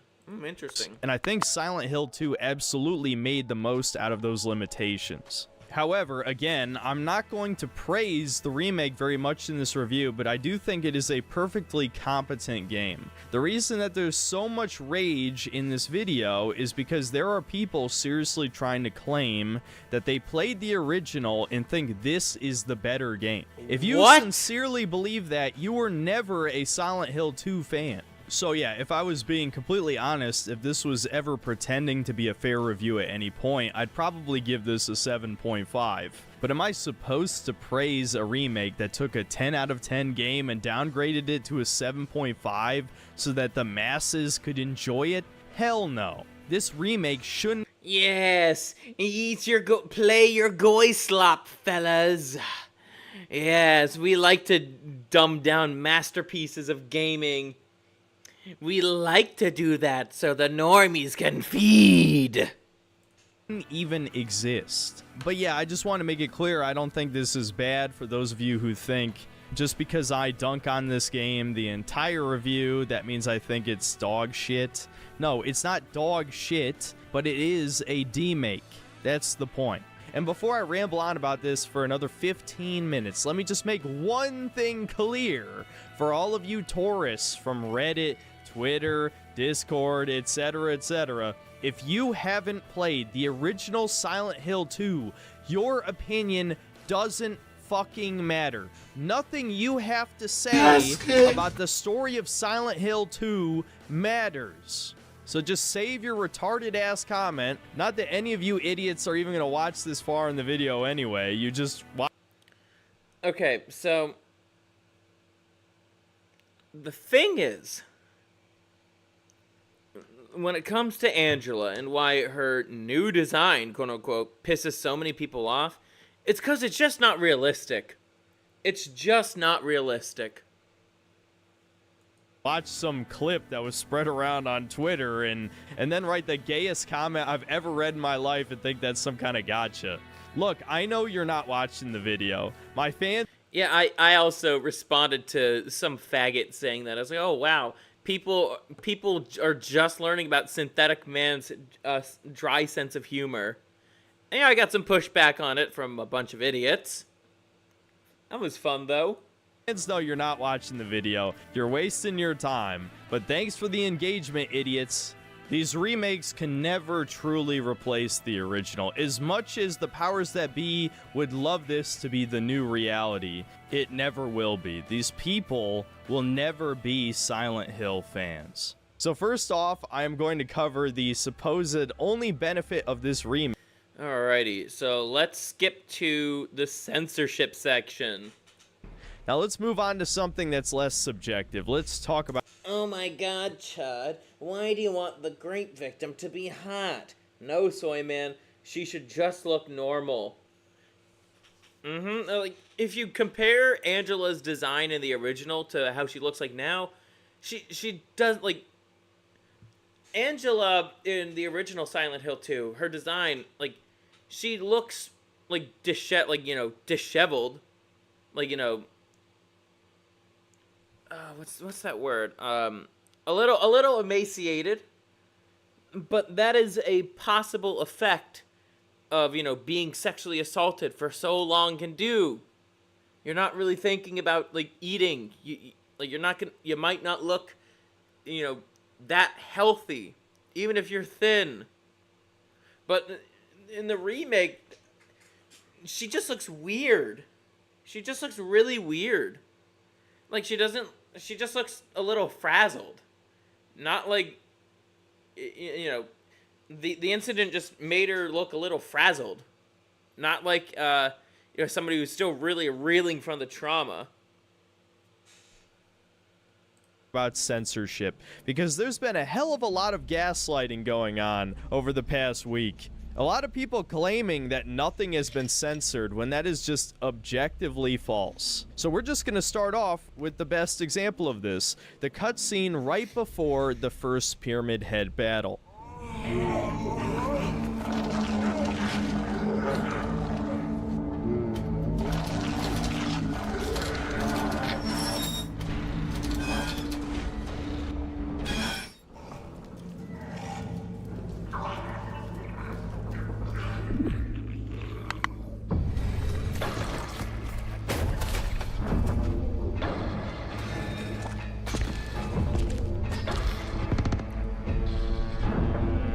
There's also two notable pieces of censorship around Maria's character. The first being when she bends over to pick a lock. In the original, James clearly stares at her ass, which I'm going to argue is... Pyramid has a new forges on their cheap. He traps with the bloody bottom sauce underneath. Actually a defining character. He also tries to look at her cleavage right afterward. James is literally me. He is literally me. Because last night I was like, oh, of course my drunk ass is going to be looking at chicks in low-cut tops. Literally me. I'm not an ass guy, though. I'm a tits guy. Moment for him. James Sunderland is not a good person. And look, I'll just say spoilers again, even though I'm assuming everyone here has played this game or at least already been spoiled on the story. He killed his wife, but oh no, it's problematic. He stares at a woman's ass. We can't let anybody see that. People might spurg out. Like, okay. What happened? How did we get to this point where people freak out over somebody who clearly isn't a good person? Like, looking at someone's ass and trying to get a look at her tits. Especially since Maria is like the idealized version of Mary in James's head. Like, the more how he wanted his wife to be when she was sick.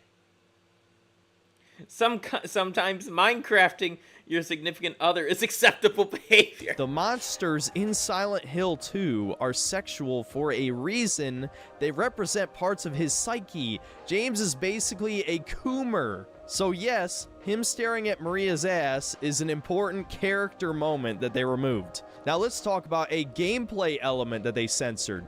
You can't hurt Maria anymore. I don't know how the hell all the people who claim to have played the original game forgot about this one, but What? yes, you can actually hurt and kill Maria, and it gives you a game over in the original Silent Hill 2. Now, I get the feeling... This is something else I'm not a trope that I'm just not a fan of when it comes to modern day gaming. It's you can't kill key quest characters. This isn't Mario Sunshine. This is a more mature game that assumes that the player is intelligent and is not just there, you know, to learn the ropes of gaming. The Mario Sunshine is indeed one of the greatest games of all time, if you ask me. But I had to throw that out there. That the defense for this is going to be, oh, I thought everyone hated escort missions. Here's the thing, you only defend Maria for about 20 to 30 minutes of gameplay in the original, and there's a very low chance for dying outside of the Pyramid Head chase on hard difficulty, which is absolutely infuriating, by the way. I can vouch for that since I just played the game on hard for this review. The devs obviously didn't test that part on hard mode, but that's besides the point. In every other part of the game, Maria has pretty much a 0% chance of dying. But the fact that you can kill her makes the game feel a lot more interactive. Also, I find this to be funny because the whole point of that scene is that, you know, Pyramid Head, you know, James and Maria are trying to get out of the hospital, but Pyramid Head is like following both of them, and Maria doesn't know, I think. And is sort of a red herring to lead you away from the possibility that she is completely fake, like she doesn't actually exist. Clearly, at the very least, James believes that she is a real person, not cooked up by the town of Silent Hill. But no, it's problematic to let gamers kill women unless they're badass and brave female enemies in a Ubisoft game or something. And of course, the hard mode in the remake is just 10 minutes of smacking a basic enemy over the head. That's a lazy kind of hard mode. No, people do not like it when when just the numbers are scaled up. For a new game plus, fine, an enemy could have some more health and hit harder because you have every skill and that you have, and you keep your levels too. But that's still no excuse. If you wanted to make a new game plus mode, you'd just make a new game plus mode.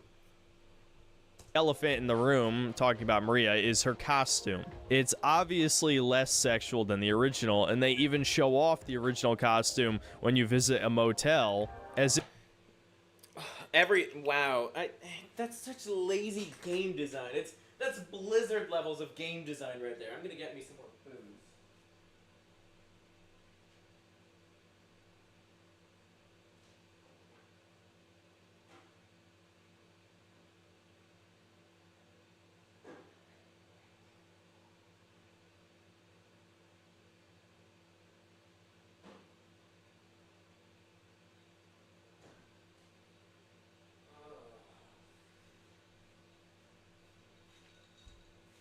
Oh, good grief. as if to mock players of the original game. Hey.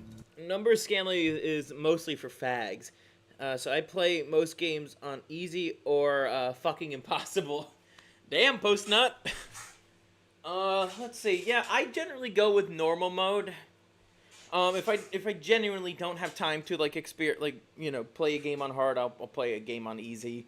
I prefer to play on easy, because especially when it comes to certain games. Like when I was playing Persona 4 for the first time, I went with very easy because I just wanted to experience the story of the game. Well, that's fine. Not every game needs to be a get good kind of deal, and I think that's stupid that so many games are being designed with the whole get good, bro attitude. Like, once again, I'm not into Dark Souls very much. I understand its appeal. I said this before. I understand its appeal. It's just not for me. Like, I don't find it fun you know, have like, you know, going up against brick wall after brick wall. I just don't have. I don't find that fun. You think I'd look good in this one? Elden Ring should have had a normal mode, so there's no get good if the enemies have animations so fast that they break the models. That's also lazy game design too. It's also called being cheap. It also, I think you and I talked about this before about Elden Ring. The fact that, you know, it's so exploit heavy, it just tells me the game isn't polished enough. The game is just not polished. For my liking, at least. It's not like Devil May Cry 5. Well, then again, those two are in different genres of action game. But I do, like, when it comes to FromSoft, I do expect polish. There's a reason why I'm more into like Armored Core than I am into Dark Souls. Yeah, they're both made by FromSoft. However, Armored Core, well, I could live up my Evangelion fantasies in that game. That game's actually on sale. I should probably pick it up. I guess that's gonna be my new drive. Is help me buy Armored Core 6. It's only like $35 on Steam. I don't know when the sale will end.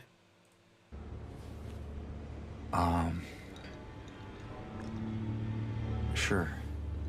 Not quite the ringing endorsement, but hey, I'll take it. Once again missing the point that Maria is effectively a succubus. And man, I don't know if this qualifies as censorship or not, but speaking of elephants in the room, we have to talk about the ugly women in this game. Oh boy, this is always my favorite topic because it causes such a knee-jerk reaction in a certain group of people that are not biologically female, let's put it at that. Yes, the women were blatantly made more ugly in this game on purpose. Angela is the most obvious example. She had the biggest character assassination in this game next to Eddie. And I think a big part of that is genuinely making her look like a man. Everyone who's seen the new version of the mirror scene, you know that's a fucking man, dude. Just look at that face. That is not an ugly woman. Yeah, that's not even an ugly woman. I've seen butterfaces before. I have seen butterfaces before. They do not look like this. A woman, you know, their faces are still relatively soft looking. They don't look like a troon. Yeah, they tried to, you know, troon out Angela through her face. Fucking hit detection. That is an adult male. And look, obviously I was being incredibly immature during the streams. You may have seen a clip making a reference to our boy Sargon back in the day. Go ahead. Say it. Or you could just force me. Like he always did. Bitch, don't flatter yourself, please. I wouldn't even you. But jokes aside... Wait. I would...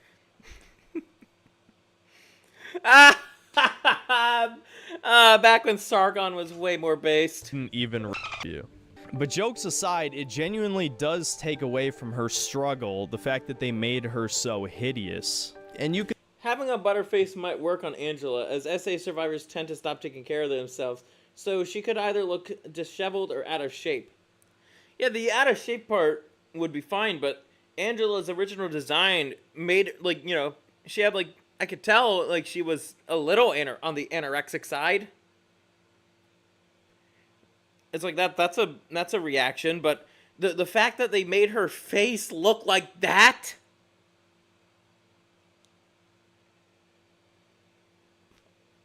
Oh no, I cannot get behind the whole man face thing. I just can't. You can think I'm a bad person or incredibly mean to say, even though this is a fucking fictional character, not a real person, Twitter, you mentally ill freaks. but the halo effect is absolutely real. If this character is hideous, and she didn't used to be hideous in the original game, she was just an average-looking woman, then... Yeah, she, like, not the most flattering screenshot, but she looks, like, a little emaciated here. Because that's the point. She is a survivor of sexual assault. That is something someone would do, is to look so disheveled because they feel hopeless that they could not get out of the situation. Then I'm obviously going to be less sympathetic toward the character. And to get into something that is debatably censorship, they actually altered the boss arena from the original game. Now, you could certainly say this is the least subtle symbolism in all of Silent Hill 2. The holes in the wall and the pistons pushing in and out of them. Gee, I wonder what that's supposed to mean. But in the remake, the room is so fucking dark. Actually, the whole game is like pitch black. That's a whole other complaint I'm not going to spend a lot of time on. But let's just say the remake is pitch black for no reason, and no, it doesn't make the game more scary. It just meant I was wasting way more time just looking around since I couldn't see shit. Not only is this room way too dark for no reason, so you can't even tell the walls are supposed to be fleshy, maybe symbolizing the inside of a woman's orifice, but also the holes in the walls don't have pistons pumping through them. She got that Lieutenant Titus jaw ready to kill Tyranids with Gadriel and Chiron. Why exactly? I have know, no idea. Warhammer reference, and once Pickle? again, keeping on the topic of Angela, I have to talk about her final scene on the burning staircase. This is where I feel that Angela's character assassination is the most blatant. Part of it is due to the voice acting. Despite all of the complaints, once again, from non-fans of the horrible voice acting from the original game, which is 100% intentional, by the way, now the voice acting either sounds way too normal or average, or again, in the case of Angela, it's actually worse than the original. Her new voice is fucking horrible. Gotcha. Oh, it's you.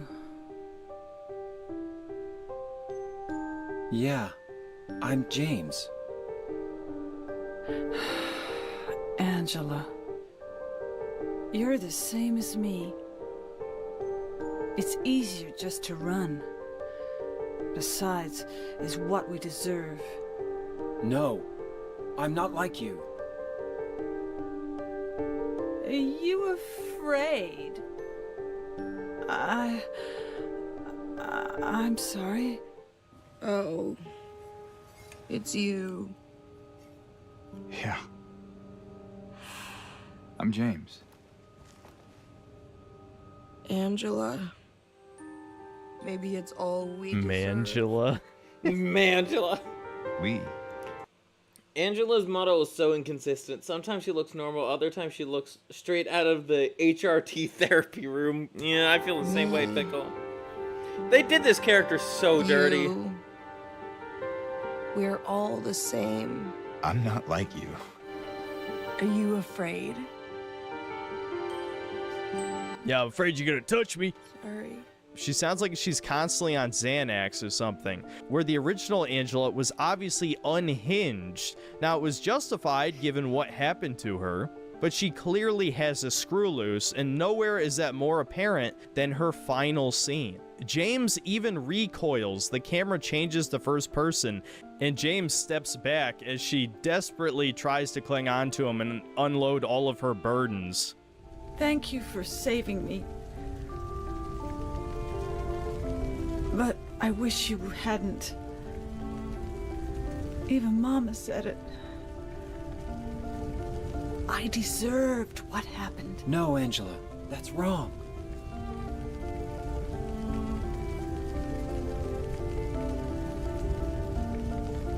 No, don't pity me.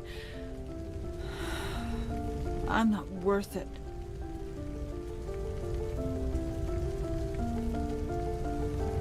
Or maybe you think you can save me. Will you love me? Take care of me? Heal all my pain?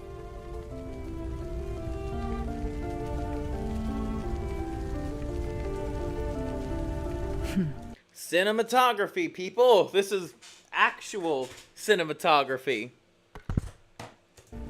That's what I thought. Even Mama said it. I deserve what happened. No, Angela, that is not true. Also, I like the delivery of James in the original story. It's like, no, Angela, that's not true. Like, this version of James sounds like, I don't know. I don't know how to describe him. It's like trying to come off as serious, but I don't know. There's not enough inflection in his voice for the situation. Don't pity me. I'm not worth it. Only true thing she said this year. Or maybe you think you can save me?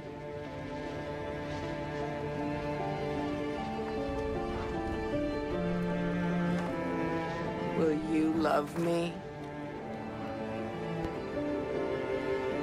Care for me? Again, like, the scene is ruined because they made her Pain? like so busted. That's what I thought.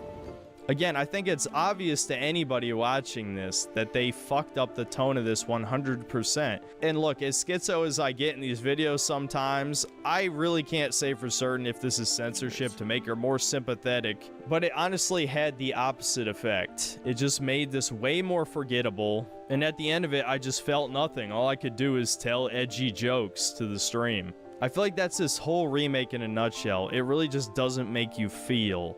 I'm not ashamed to say that the first time I played Silent Hill 2, I cried. I really did. It is a perfect game to play if you've ever been depressed. Silent Hill dialogue should never be serious. It should be amateurish or insanely dramatic.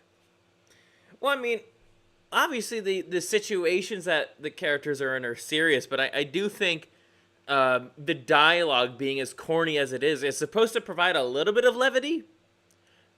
Because, like, Silent Hill 2, once again, the aesthetic, you very much feel creeped out.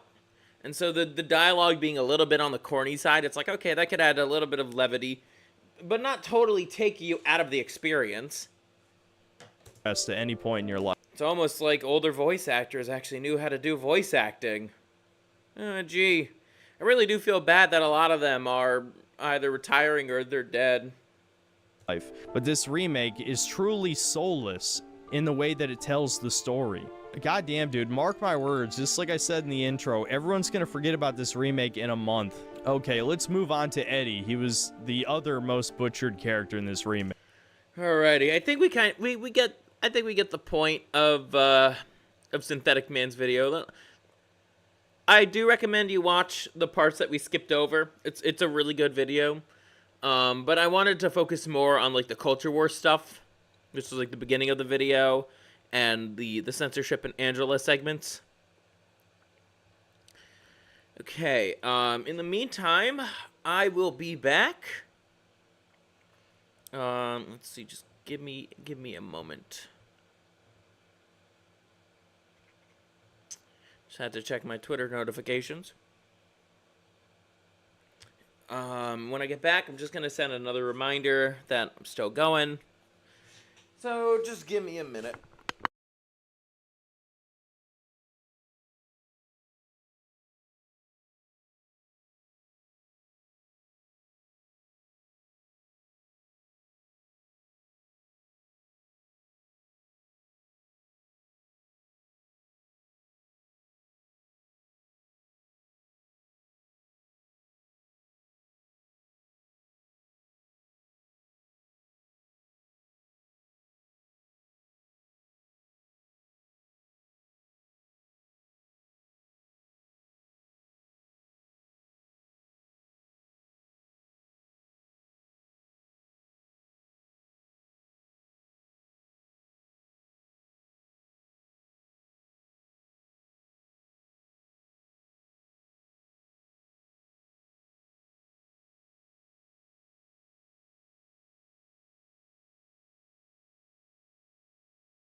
Okay, I am back. Before we get to our next video, I'm just gonna send another reminder on the Justice server, or the Enjoy the Decline server.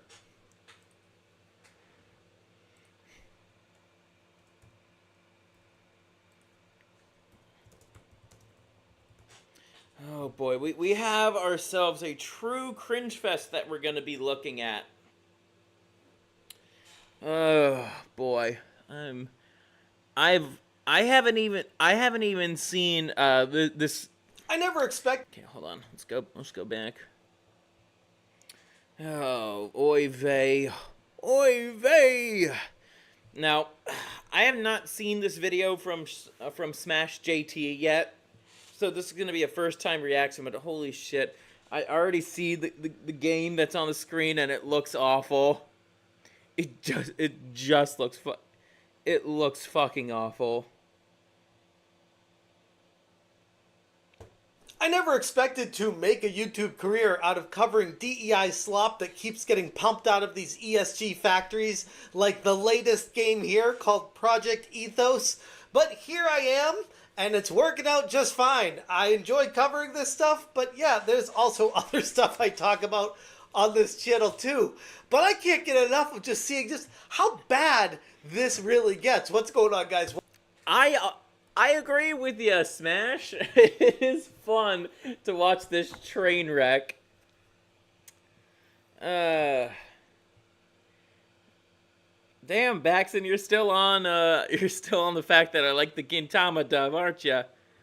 Honestly, when it comes to the honorifics in anime, it's like, I don't mind them not being there. If they want to have them there, I don't really care one way or the other.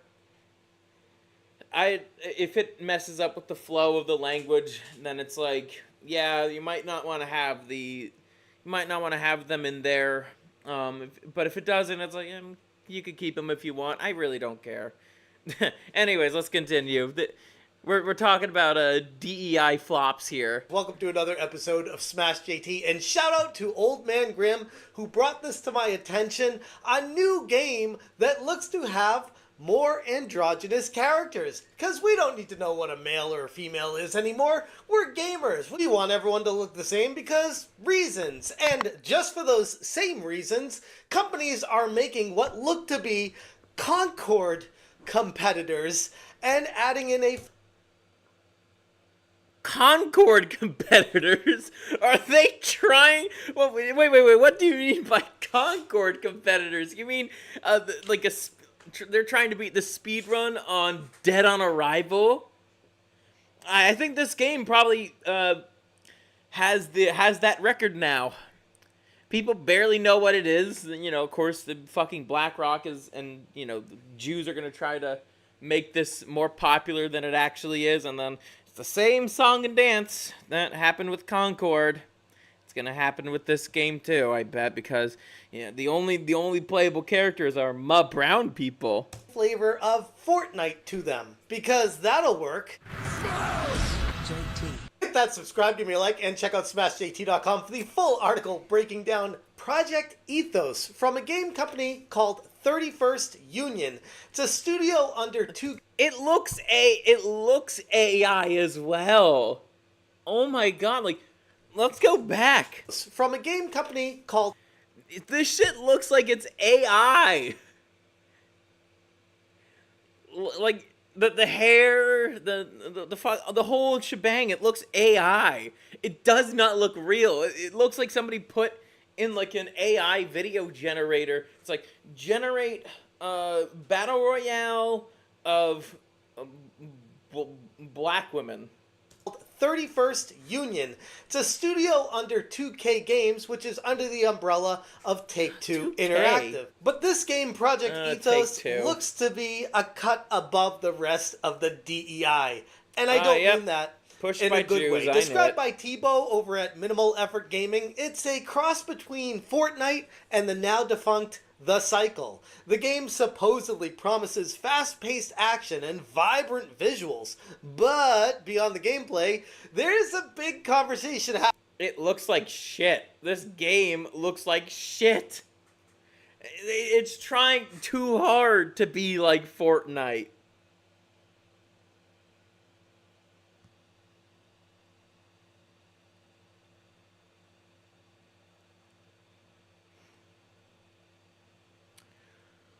Oh my god.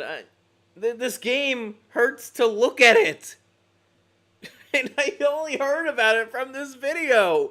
This is even more dead on arrival than the shit Bandai Namco pushed out the other day or two. It's literally dead on arrival. Just like everything else Sweet Baby and these other consultancy companies. Oh, wait. Literally, the title of a recommended Smash JT video. Unknown 9. Awakening. That's what it's called. It was dead on arrival. People don't want to play games like this.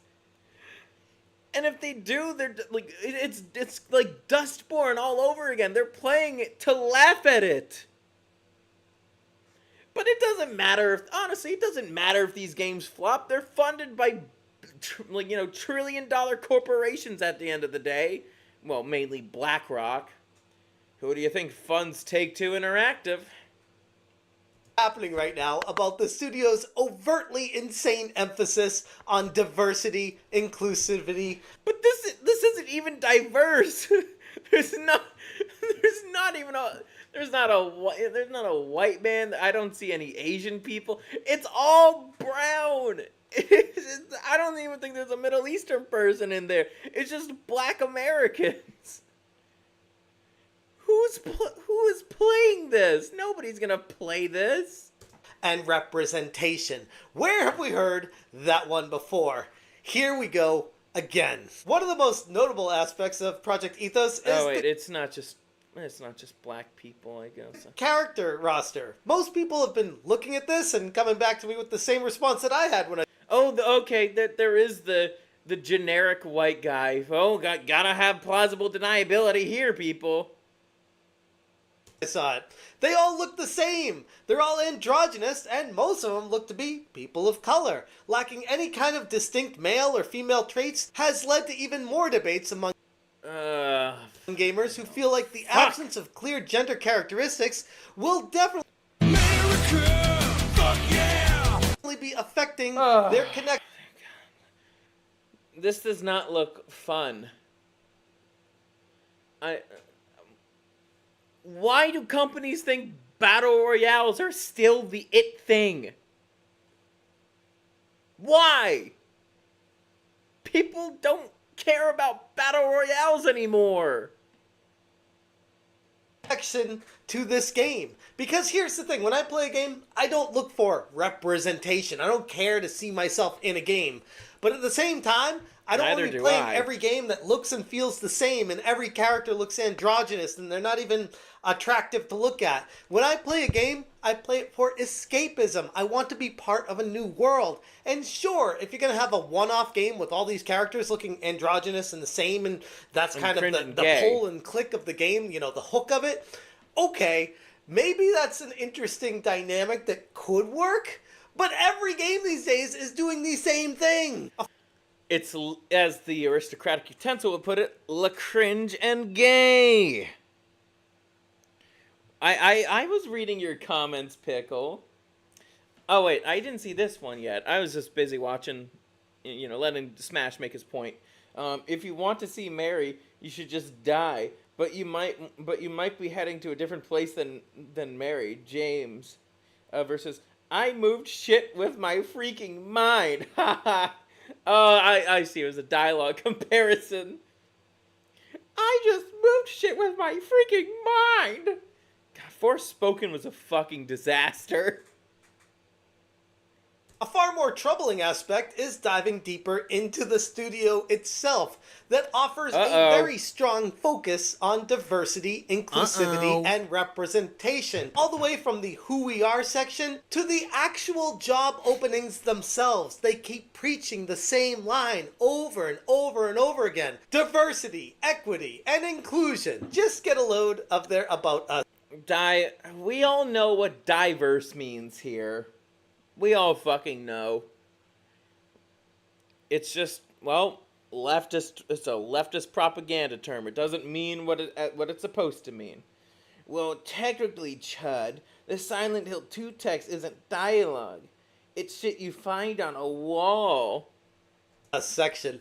We believe people will bring their best selves to work when they are treated equitably, can thrive in a psychologically safe space, and feel that they belong.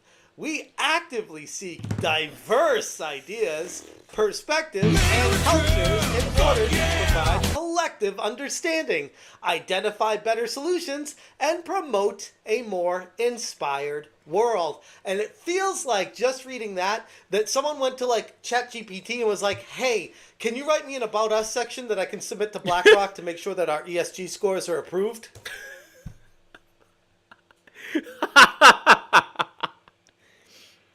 I predicted that this game is literally AI slop. No one is going to play this.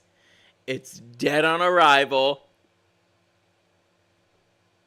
Oh, man. Broke it down.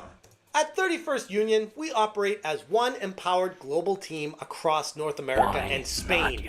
All disciplines are represented in both locations, and ownership in bringing an inspired new game experience to life is shared equally among all team members, regardless of geography. Our studio continues to grow in amazing ways, and we encourage you to check out our careers. And you're trying to speedrun your studio's collapse. I see what you're doing. Page for current opportunities.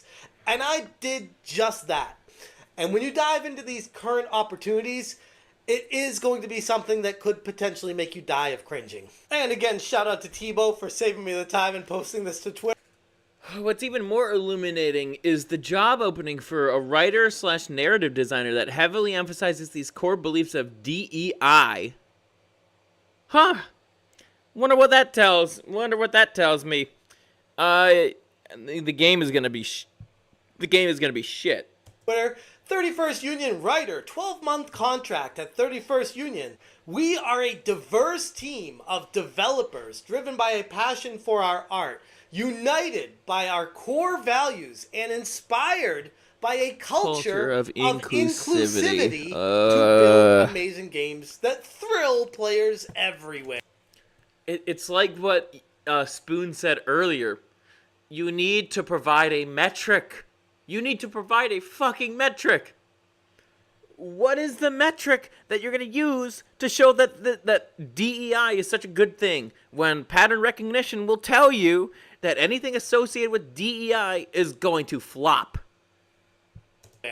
We pursue growth and innovation in an environment of safety and trust. What is the deal with them on safety and trust and safe spaces? And oh my god, everyone's out to get us. Faggotry. How about just make a good game? Oh, I digress. Our culture is built on the belief. So, I share the sentiment too. However, once again, when you're being backed by, BlackRock and other ESG companies, the incentive to create a good game just goes completely out the window.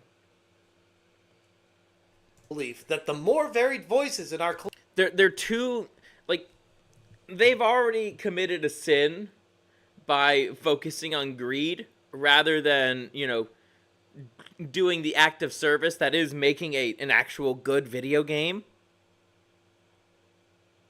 And of course, greed is one of the 7 deadly sins. And when it comes to submitting to the powers that be, Jews, you committed arguably one of the worst sins imaginable. Collective will strengthen our team and our games. We are looking for our next teammate who will raise our bar and make us better. And this is the same spiel all of these DEI corporations do. They talk about inclusivity and safe spaces and trust and making sure you get diverse people. When at the end of the day, we all know diversity means anyone that's not a white, straight male, and group thought, you need to have the same thought process as everyone else, or else you will be the one. Well, yeah, it's all for these DEI people. It's all about power. That's how they think. Like they are using video games as a way for them to gain power within the culture. One that is excommunicated from the cult. What we need, we're looking for a writer, 12-month contract, to join our team and help us shape the future of storytelling in online multiplayer games. As a writer, you'll envision and bring vibrant and diverse characters to life and tell engaging and thrilling stories. But diverse and engaging and engaging and thrilling, those are conflicting. Those are naturally conflicting. It used to be that they could be compatible.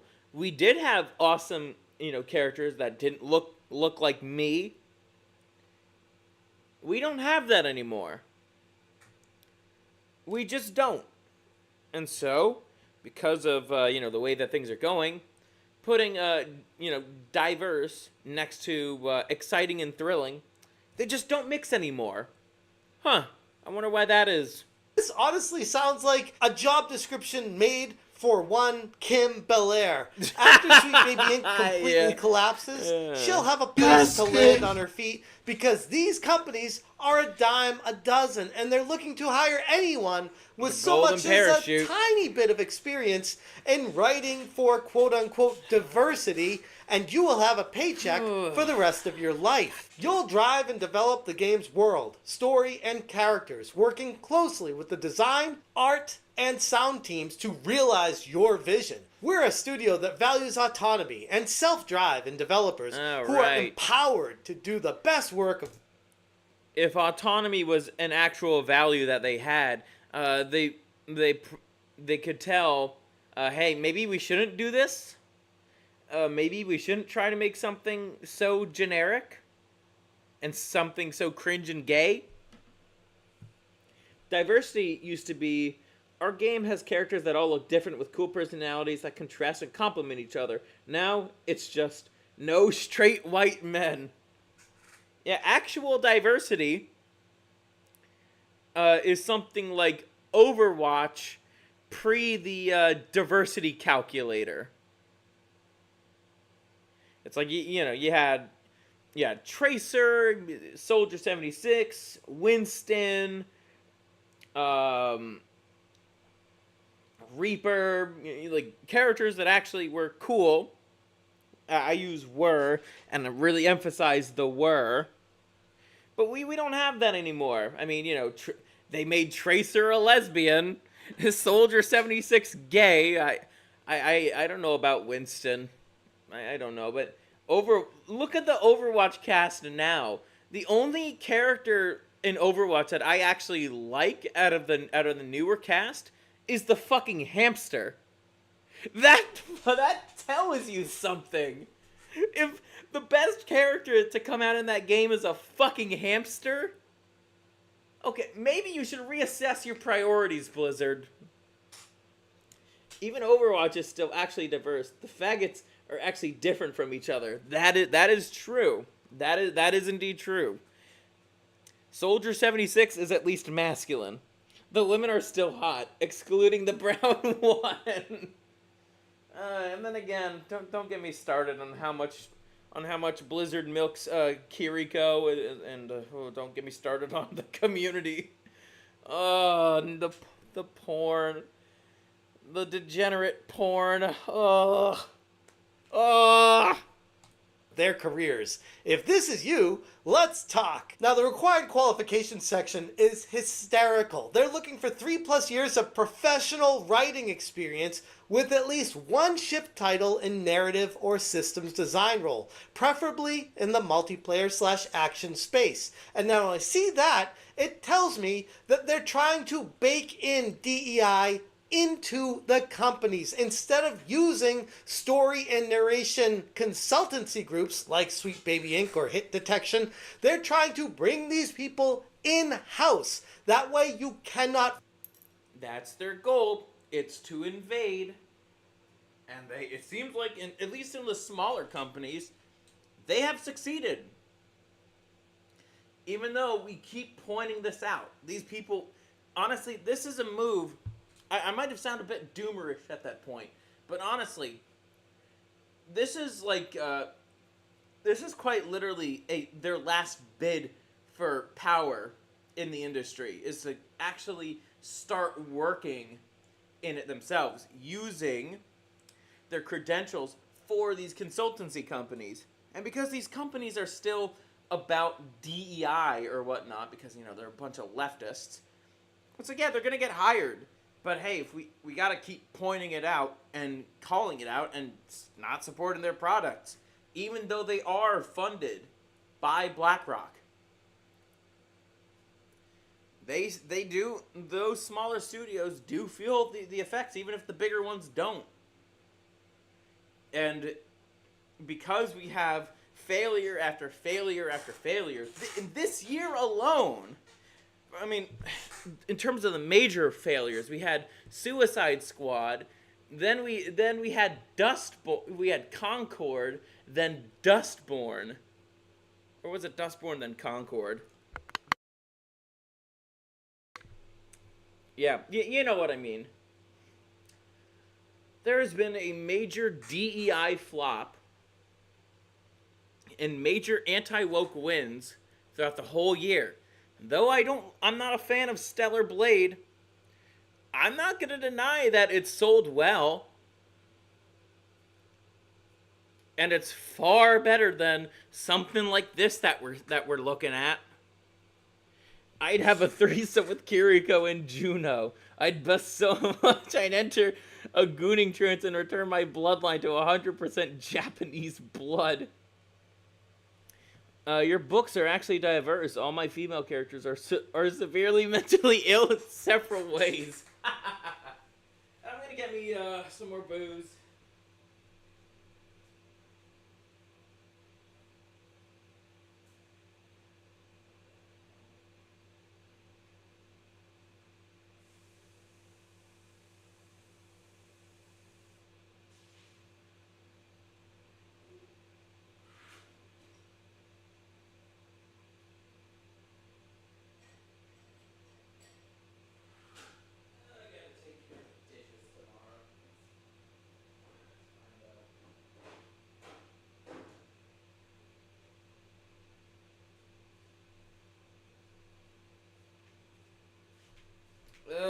Good grief. Let's keep going. Fight it. You can't point it out. You can't call it out. It's going to be one with the rest of the team. And that right there is bridge. That's the problem that's so... Kirsha! It's Kirsha! One of my favorite VTubers who I'm trying to collaborate with, which is practically an impossibility at this point, even though she likes some of my posts. I probably have a bigger chance of collaborating with Dimitri Monroe than I do with Kirsha, but it'd be funny if I did. Anyways, Kirsha is on top of this shit. Like, if there's anybody more like schizophrenic than me when it comes to noticing shit, at least in the GamerGate 2.0 crowd, it's probably Kirsha. So, big ups to you, Kirsha. So many people have been talking about. Kirsch was the first one that I heard about it, and Microsoft falling into that bucket, and it looks to be that Take-Two Entertainment is doing the same thing with their companies. I know it, but I don't think I should say it. 5 seconds, Mr. Marsh. I'd like to solve the puzzle. Naggers! And then it goes on. I'll go straight to the highlighted aspect here. Strong passion for storytelling in games and an understanding of how to create representative and authentic characters by leveraging knowledge of today's pop culture and entertainment landscape. Basically utilizing what's popular out there with the kids and saying, hey, We're cool, we're hip, we're with it. Come check us out. We got a fun game for you guys to try, and look at all the diversity we're leveraging in this game. And honestly, why would they need storytelling and authentic characters in a game that's basically a straight up Fortnite clone that's just multiplayer mayhem? No one even cares about the diversity in a game like this. What are you doing? Now, this part almost knocked me out of my chair when I read it. This is... What the hell is this? What the hell is this?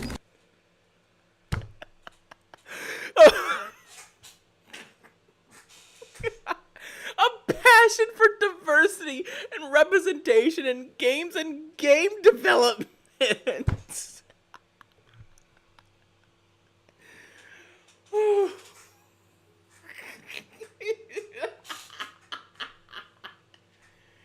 the hell?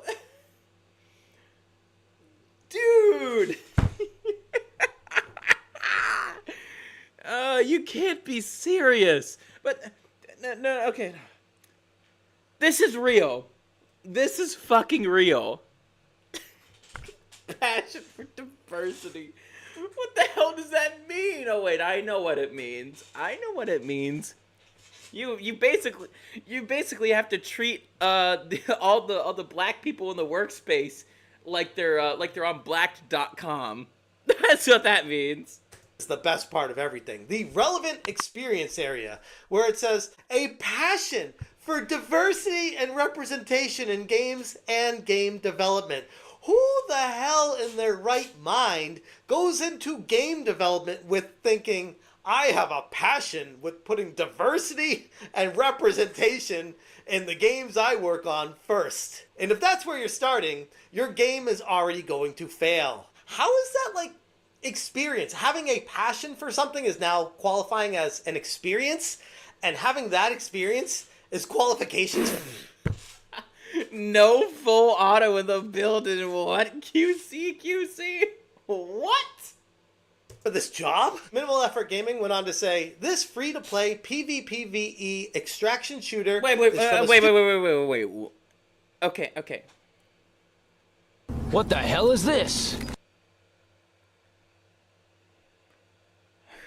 PvPvE. What? Okay.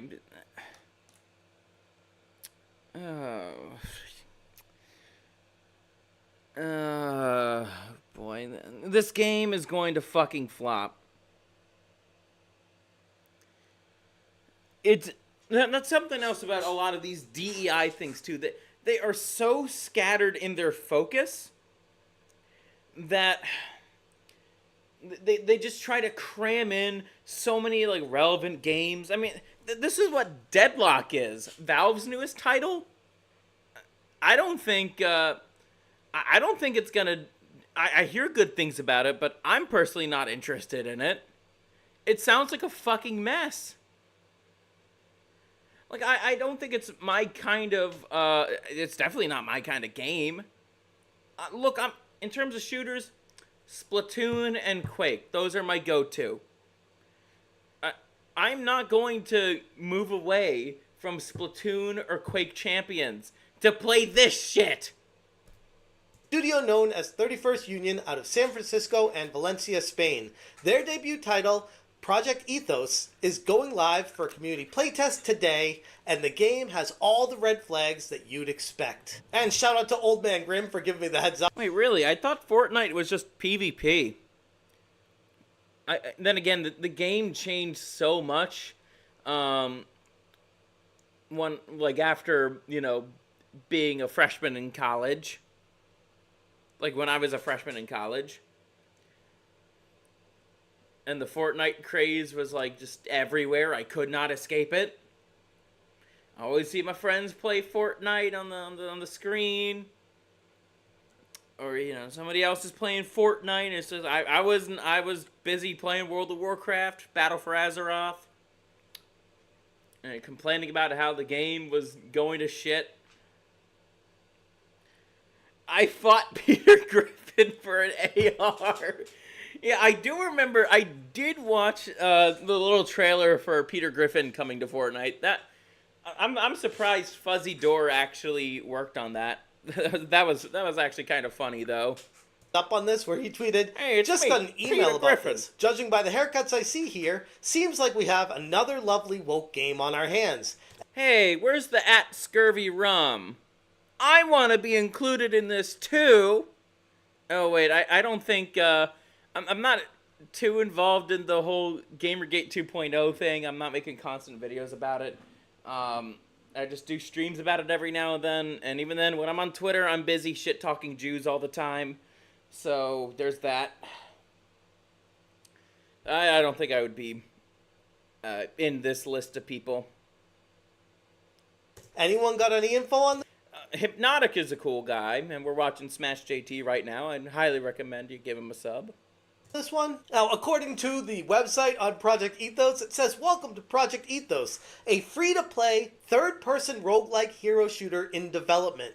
We're live for one weekend only, October 17th to 20th, 2024. Head to Twitch, playtest. Banana kudasai. Key drops are now live." So they're looking for players to jump into this, what looks to be a copy of Fortnite, but making all the characters androgynous because they want to be inclusive and represent the modern audience. That doesn't even exist. I don't understand who they're going for and why they're trying to go for Twitter retards who don't even play video games. They just sit on Twitter all day. They you know, just complaining that the gamers are enjoying video games that are not made by a bunch of faggots. They're copying a game that already exists in the first place. What would be the point of someone leaving a game like Fortnite to go over to this and start all over in a new campaign? The problem is, it's not just diversity, equity, and inclusion that is holding these games back. The problem is, there are no new ideas. And the creativity that's supposedly coming from this groupthink, diversity that's been created, is the same game every single time. They go to their higher-ups and say, "Hey, we want to make a game. Oh, what's out there and popular? Oh, Fortnite's cool. I want to make a Fortnite game. All right, let's do that." Like, can we at least try to think outside the box and make something new? They're incapable of doing that because they're leftists. And also, they're being funded by BlackRock. So, once again, I agree that I want new games too. I want actually inspired new IPs. I would love that. But the way that things are going, oh, it's too much of a risk. It's too much of a risk, says the Jews at the top. But no, I mean, it's okay for niche fan bases to exist. Gaming in the 2000s, like, there are a lot of those games have small but dedicated followings to them. That's kind of what speedrunners are for. They kind of help out with that. But still, there's nothing wrong with having having niche games. There's nothing wrong with that. They don't need to be big budget titles. They could be like They could be double A titles. We desperately need more titles like Gungrave Gore on the market. It's like, yes, bring back those more obscure franchises, make new entries for them. Well, they shouldn't be done by Western, companies. They should be done by Eastern European, Asian companies. That's who should be making these games. The people who made Gungrave Gore, South Korean. And I believe Red Entertainment is Japanese. New, exciting, and different for people to play. Because that, at the end of the day, is and real Yasuhiro diversity. Tommy Baloney said, "How original. Another androgynous-looking character for the modern audience that won't..." Wait a second. Was this an account that I was fooled by or something? Won't even play it because they are all activists and they don't actually care. And then Absolute Antoine said, not gonna lie, the visuals just put me off. It feels corporate, lifeless, and sanitized. I feel bad for the folks who put effort into the game mechanics. And honestly, the community sentiment in general around this echoes exactly my feelings as well. Like I said, the problem with this game is, yes, diversity, equity, inclusion, but not just because the people they bring in are diverse. Yeah, I probably was fooled by it then. Equitable and inclusive. It's look.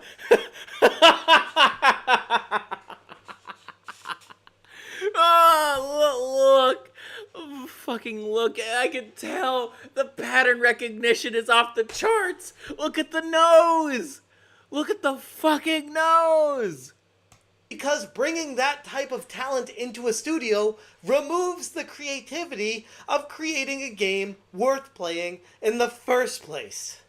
Anyways, I'm going to leave it there. If you guys want more information, check out...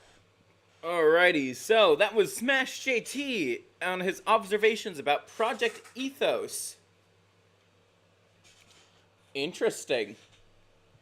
Anyways, actually our regular cancellation is also a video by Smash JT. But anyway, speaking of cancellation,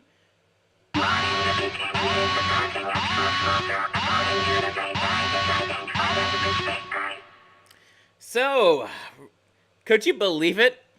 Destiny, the guy who's going to be on the shit list next, actually pointed out something interesting. And it has to do with Alyssa Mercante. That bitch. I despise her so much. I really do. I even tweeted at her one time. I should be able to find it or something. And I could pull it up. Oh wait, that's gonna take too long to scroll through all of that. She got a booty though, Lamau. That's Destiny's ex-wife. That's not Alyssa Mercante. Here, I'll show you a picture of Alyssa Mercante. Just yeah, just let me just give me a second and I'll pull up a. Oh wait, no. I have a better idea. Let me just. I did cover Spoon's video on Alyssa Mercante, so I'm just gonna pull that up, just to show you guys what she looks like. The aristocratic utensil Alyssa Mercante. And my upstairs neighbor is making noise again. Where is it? Okay, perfect. We have the perfect screenshot. Nicest. The deepest, darkest corners of the gaming internet. First of all, we're gonna get a good summary of who this bitch is from Spoon. Are you okay? And over here, we see the female Homo sapien, stricken with an affliction we like to call terminally onlineitis. They often move in makeshift groups and are part of a tribe we call the Cringe Fringe. Notice the tribal markings, the metal adornments hanging from the face, the tattoos, and the short hair. This bitch, I did not notice this, but this bitch is wearing a cross on her neck. She is not a Christian. Markings which indicate a type of behavior pattern called ideological possession, a condition a Homo sapien is often very susceptible to if they happen to spend several years alone and miserable, unsuccessful in finding a mate and producing offspring. Given the advanced stage of this phenomenon in this case, however, I'm struggling to explain why that's a bad thing. I love that remark. I'm struggling to explain why that's a bad thing. Anyways, let's get started with the actual cancellation here. Sometimes it feels like the stars align and the least likely person to come to your defense. Wait, fun fact about this right here. Destiny says, uh-oh, mail time, and I replaced it with, uh-oh, snail time. That's where I got that idea for that button from, was this clip right here. I make fun of I'm indirectly poking fun at Destiny every single time I press it. Fence is somebody who you've laughed at for years for being so ridiculous. What's going on, guys? Welcome to another episode of Smash JT. Today we have Destiny, of all people, joining the cause of exposing Alyssa Mercante for not being an actual gamer. And in this case, not just not being a gamer, but being addicted to the activist known as Hassan. Oh, you know that Hassan Piker? Here comes Daredevil. Oh, I guess we're doing a double cancellation today. I love making fun of Hassan Piker. I guess he's our Daredevil for the night. Too bad. I actually had plans for doing a different Daredevil, but who knows? We might have time to do two. And trying so hard for her to be acknowledged by him to the point of being pathetically embarrassing with all of her tweets to him. And it has to make you wonder, is Alyssa going to try to send a C&D to Destiny now?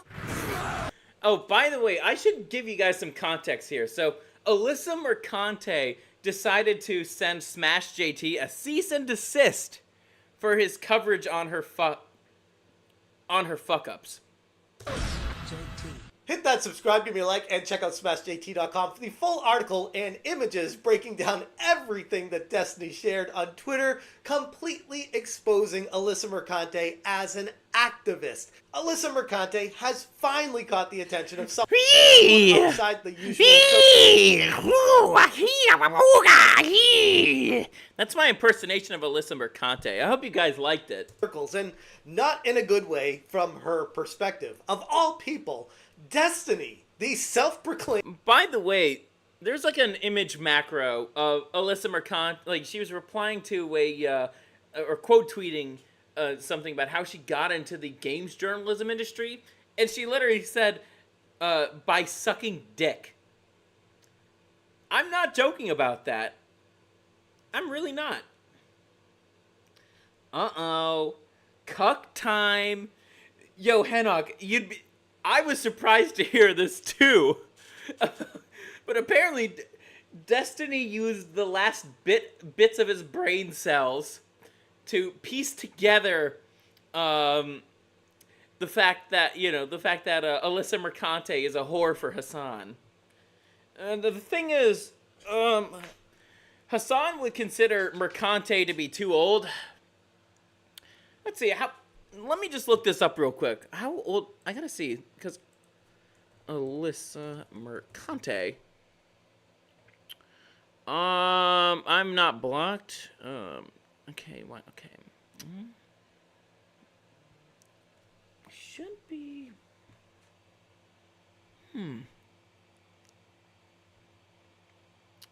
I don't like the fact that she dyed her hair blonde.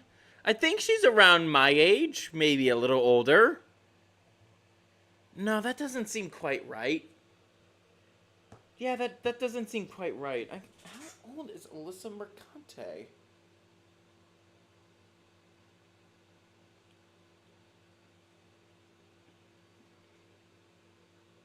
Sorry, I'm just texting a friend right now.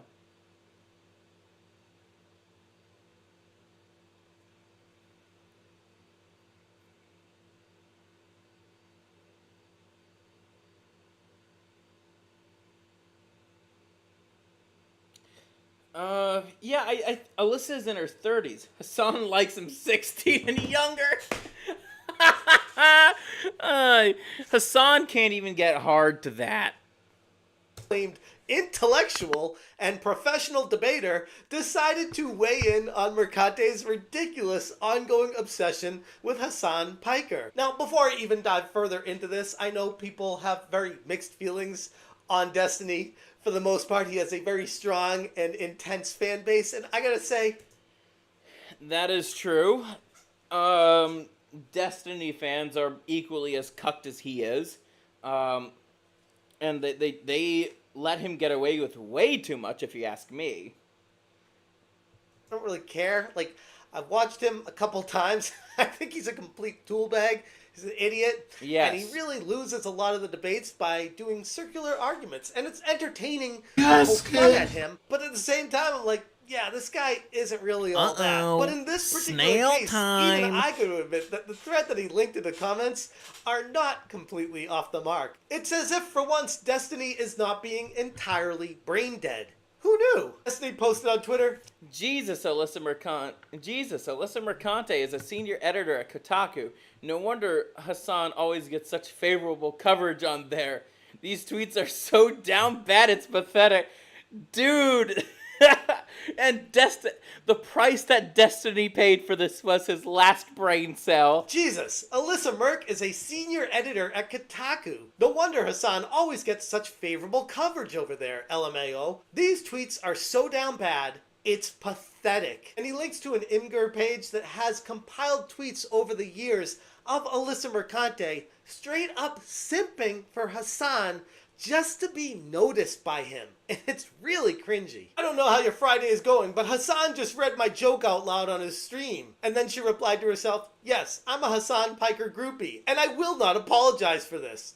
And you know, on its own, you read that and you're like, okay, we all are fanboys and fangirls of certain channels out there. Whatever, like a one-off, okay, you enjoy his content for whatever reason, probably because you're an activist and he fits your agenda and goals with the ideologies that he pushes, but whatever the reason is, we all have our people we like to watch. I've been inseminated by a pic of Hassan the Hun. What the hell is this? Inseminated?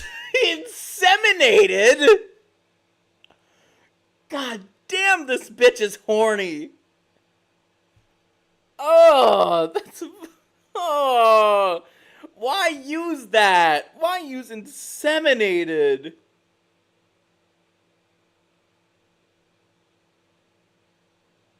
Oh. Oh. Yeah, Hassan fangirls have a weird obsession with getting impregnated by him. Blech, said Postnut. I agree, dude. So, there was this one... I remember when I was still on Hinge, there was, like, this chick who was, like, obsessed with Hassan. And it's like, oh, the man has to like Hassan, too. But I don't think masculine guys like myself like Hassan. And so, I was drunk one night. And a shocker, I know. And basically... I told this chick, hey, I fucking hate Hassan. I didn't get a reply back. But yeah, Hassan absolutely does steroids.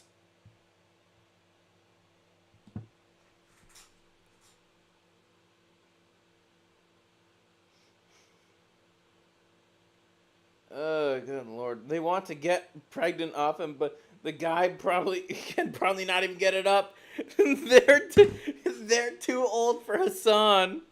Wearing his new union-made merch featuring Bernie Sanders while reading Dune, which is a totally normal thing for someone to say. Hassan said, landed in New York for a wedding and the weather is awful. Was informed that weddings can reschedule if it's raining. This should be illegal.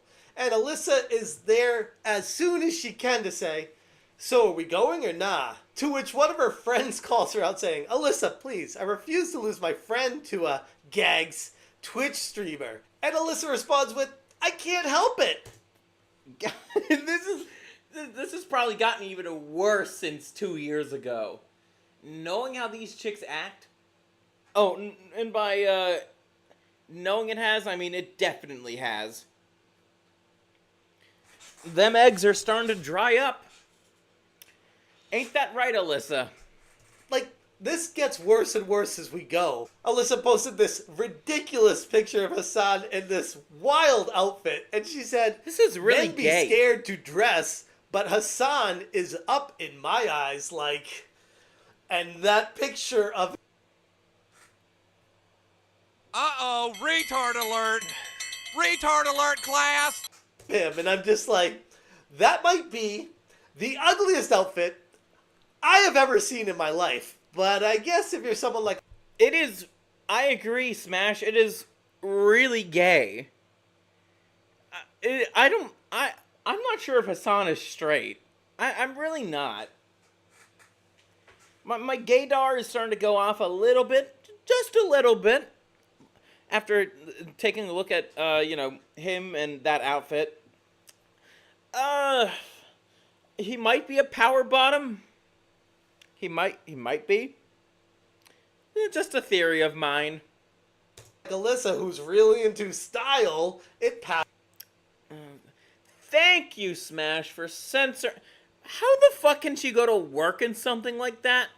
Now, the censor bar is because she has her fucking nipples out. And it's just like, oh my, how the fuck can you go to work looking like that? You look like a fucking stripper. That's the kind of shit a chick would wear when going out. And then it's like, I notice. And it's like, hey, how's it going? And she's fucking smitten by my bulking ass. Passes as good looks. This happens, what I just told you happens way more often than you think it does. And that's the crux of this entire issue. Her obsession with Hassan has nothing to do with... This guy is like, ooh, I could finally get some pussy. Oh man, I've been waiting so long. If I just comply with whatever this crazy chick says. Oh man, I could get it. I could get some. Video games. It's about her aligning with someone who Turbo can amplify her activism. And this is why I'm covering it, because I want to expose exactly who she is to everyone. She cannot hide it. She can pretend to hide behind the facade of, oh, I work for a games journalism company like Kotaku. But at the end of the day, she is a straight up activist. She's trying to get aligned with Hassan. A girl has no president. Democracy is fucking gay. You should be subjugated to a king. Not just because she wants to bang him, most likely based off of these tweets, but ultimately because he is a massive voice in the industry that parrots her ideologies, and she feels like if she can pair up with him, the sky's the limit. Hassan said, how's he signing anything with those sausages? Making fun of King Charles's hands. Because remember, when you're on their side, it's perfectly okay to make fun of someone's looks, their physical disabilities, or problems that they have, because they clearly don't align with your ideologies, but... Well, I mean, King Charles actually probably agrees with Hassan on a lot. Like, Hassan just doesn't like him because, he's quote-unquote white. Even though Hassan, you're probably whiter than this fucker is. If someone on the other side starts doing the same thing to them, they can't wait to go cry and try to get you canceled, because it's how... Wait, I'm waiting to hear what Alyssa has to say. What kind of bullshit is she saying? They work with their double standards. And Alyssa Mercante said, baby, if you're in New York, you're supposed to tell me. Which is just kind of like... Oh my god. What the hell is this? Why? Why? BB? God, she talks like a teenager. No cap, she talks like a fucking teenager. He doesn't like you, Alyssa. He ignores you. This is reaching like crazy psycho stalker stage 5 clinger levels of insanity. She is kind of like Sarutobi from Gintama or Amy Rose from Sonic the Hedgehog. My god. Honestly, female people have stories about, male stalkers or whatnot. Female stalkers are even more deranged. I don't have experience in this. I hope I never do. But good lord, for the stuff that I've heard of what male celebrities have to go through. Holy shit, they have a lot of stalkers. But thankfully they do know what to do, and that is to just emotionally vent to these women. And they lose interest. Funny as shit. So, imagine if Hassan just starts bawling his eyes out in front of Alyssa. She'll lose attraction for him instantly. Pickleman knows all about it. Yeah, I know about your wife. Well, that's the reason why we started our Discord DMs in the first place. Is that the... Is that the Legend 27? Hassan. Take a hint. Oh my god, don't ever leave me. Ever. Good. Because I'd find you. And diving into just a quick... If some chick were to say that to me, my first response is that my cross would just perforate her face. Web search of Kotaku and Hassan, you'll see a bunch of articles that they've wrote praising him, and you'll see a bunch of articles. The year in Twitch poll himbo King Hassan Piker. Articles that they've wrote praising him and putting him in the highest place possible as far as how good of a Twitch streamer this guy is and how awesome he is in the public's eye and how people misunderstand because he's buying a house in Hollywood or he's buying one of the most expensive Porsches out there, that he's supposedly someone that doesn't believe in capitalism. It's a grift. Once again, Hassan is a expert grifter.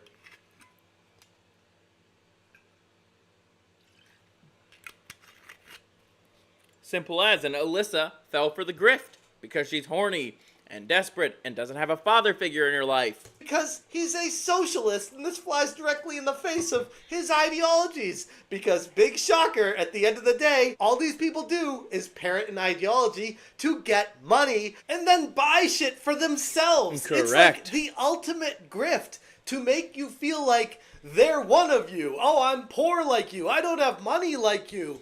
Hassan, I'm not doing so well financially. Care to share some of that wealth with Scurvy? I'd greatly appreciate it if you're consistent on your socialist principles, that is. I'd really appreciate it. Give me money and I'll... Yeah, give me about like $1 million. $1 million should be fine. I'd be able to move to Turkey and live there for the rest of my days. And it's like, hey, I got no job. I could also be there for the kid. I could also be there for the kids too.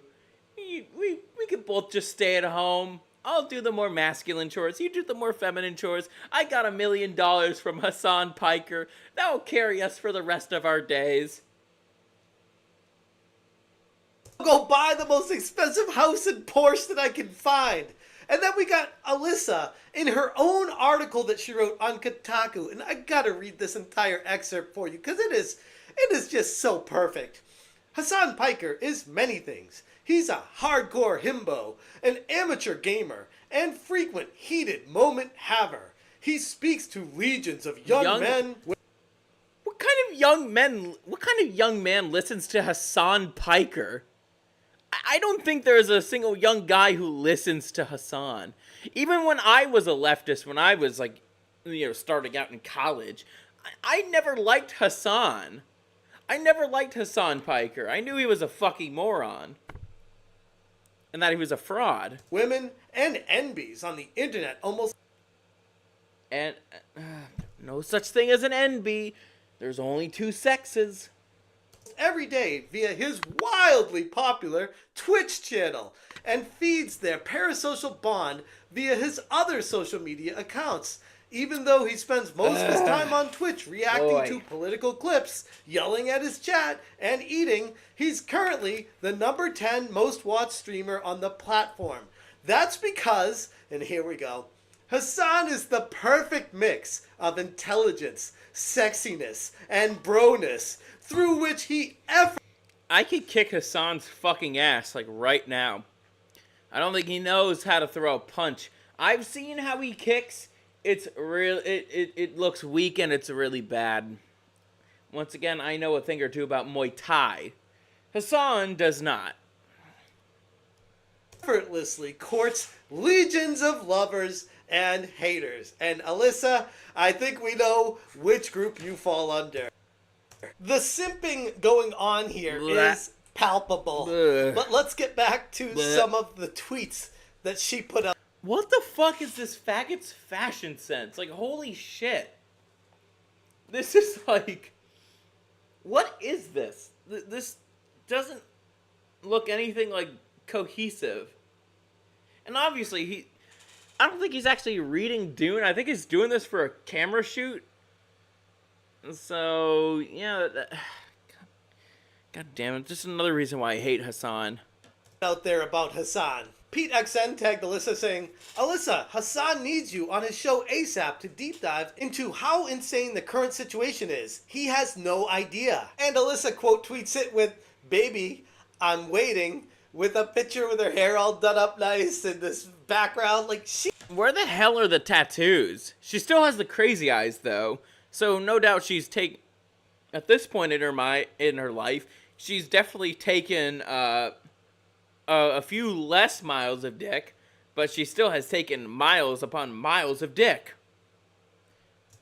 She is just like, this is hardcore simping. I have not seen levels this embarrassingly pathetic for a long, long time. And for Destiny to amplify this and point it all out has got to have Alyssa completely burning. And the irony is so fucking palpable. It really is. Oh, Hassan has a gold-digging stalker. Yep. Alyssa Mercante, the chick who's trying to sue Smash JT. I was far from the only one being blown away from Destiny calling out Alyssa for simping for Hassan. Viking Scion on Twitter said, if I was Hassan, I'd be ignoring the queen of borderline personality disorder too. Horror and Moretta said, I mean, if she's trying to pivot to Twitch streaming, I just realized everything I want to say here would be uncharacteristically crude of me. But still, I can't think of a bigger pussy to suck than Hassan. And Chris said, wasn't on my bingo card seeing him come up with W takes. First this, and before I believe he mentioned something similar to Asmon getting banned, even then, a W take is a W take. And Fair. Getting back to these images that were shared from Destiny on this source, the screenshots go on and on and on exposing her, and honestly, it's embarrassing. The senior editor at Kotaku. When Destiny, a well-known cuck, points that out, you know the world is in a shitty state. Correct. Publication that supposedly covers quote-unquote video games is more interested in chasing after an influencer for clout than actually contributing to the gaming community. This was Exhibit A that I was talking about months ago. She basically is just doing this whole thing. Well, one, to get money, and two, so she could try to get closer to Hassan. Feels like years ago at this point when I started the End Kotaku petition where I'm like, these people are not gamers. They are activists. They have agendas and ideologies in mind that they're trying to amplify, and they're trying to utilize popular Twitch streamers, popular YouTubers that give them the time of day to use their platforms to push their ideologies, because at the end of the day, it's insidious how they work. They don't care about games. They use it as a platform to push a message, and that's literally all they care about. Destiny's tweet highlighted the reality that I've been saying for quite a while now. Wait, they care what? about. Destiny's tweet highlighted... Are you DEI hotties ready? Trans... the reality that I've been saying for quite a Why do troons need money? while now. Alyssa doesn't care about gaming. She's an activist. Her obsession with Hassan Piker runs deep. So deep that it's hard to ignore how this plays into Kotaku's glowing coverage of him over the years, up to and including Alyssa's own article and bias about him. The bigger issue here isn't just her thirst for Hassan, which is painfully obvious at this point, but also how this further exposes that she doesn't care about gaming in the slightest. Even when she tries to cover gaming, she can't help but make it about herself. Because I know we were ripping on Elden Ring earlier in the stream, but Alyssa, I cannot imagine Alyssa Mercante ever playing Elden Ring. Would Alyssa like my books? No, she wouldn't. I'm sorry, Pickle. I don't think she would. I don't think she would like your books. But that is crazy. No, I wonder how many times she died during her playthrough. I wonder that. The only thing she sucks is cock. Because at the end of the day, So- she doesn't care about the game. I don't think she could even suck ass at caught up video in her games. own She's world, that bad. in my humble opinion, that has no idea what's even going on out there. Anyways, I'm going to leave it there. If you guys want more information... Oh my god.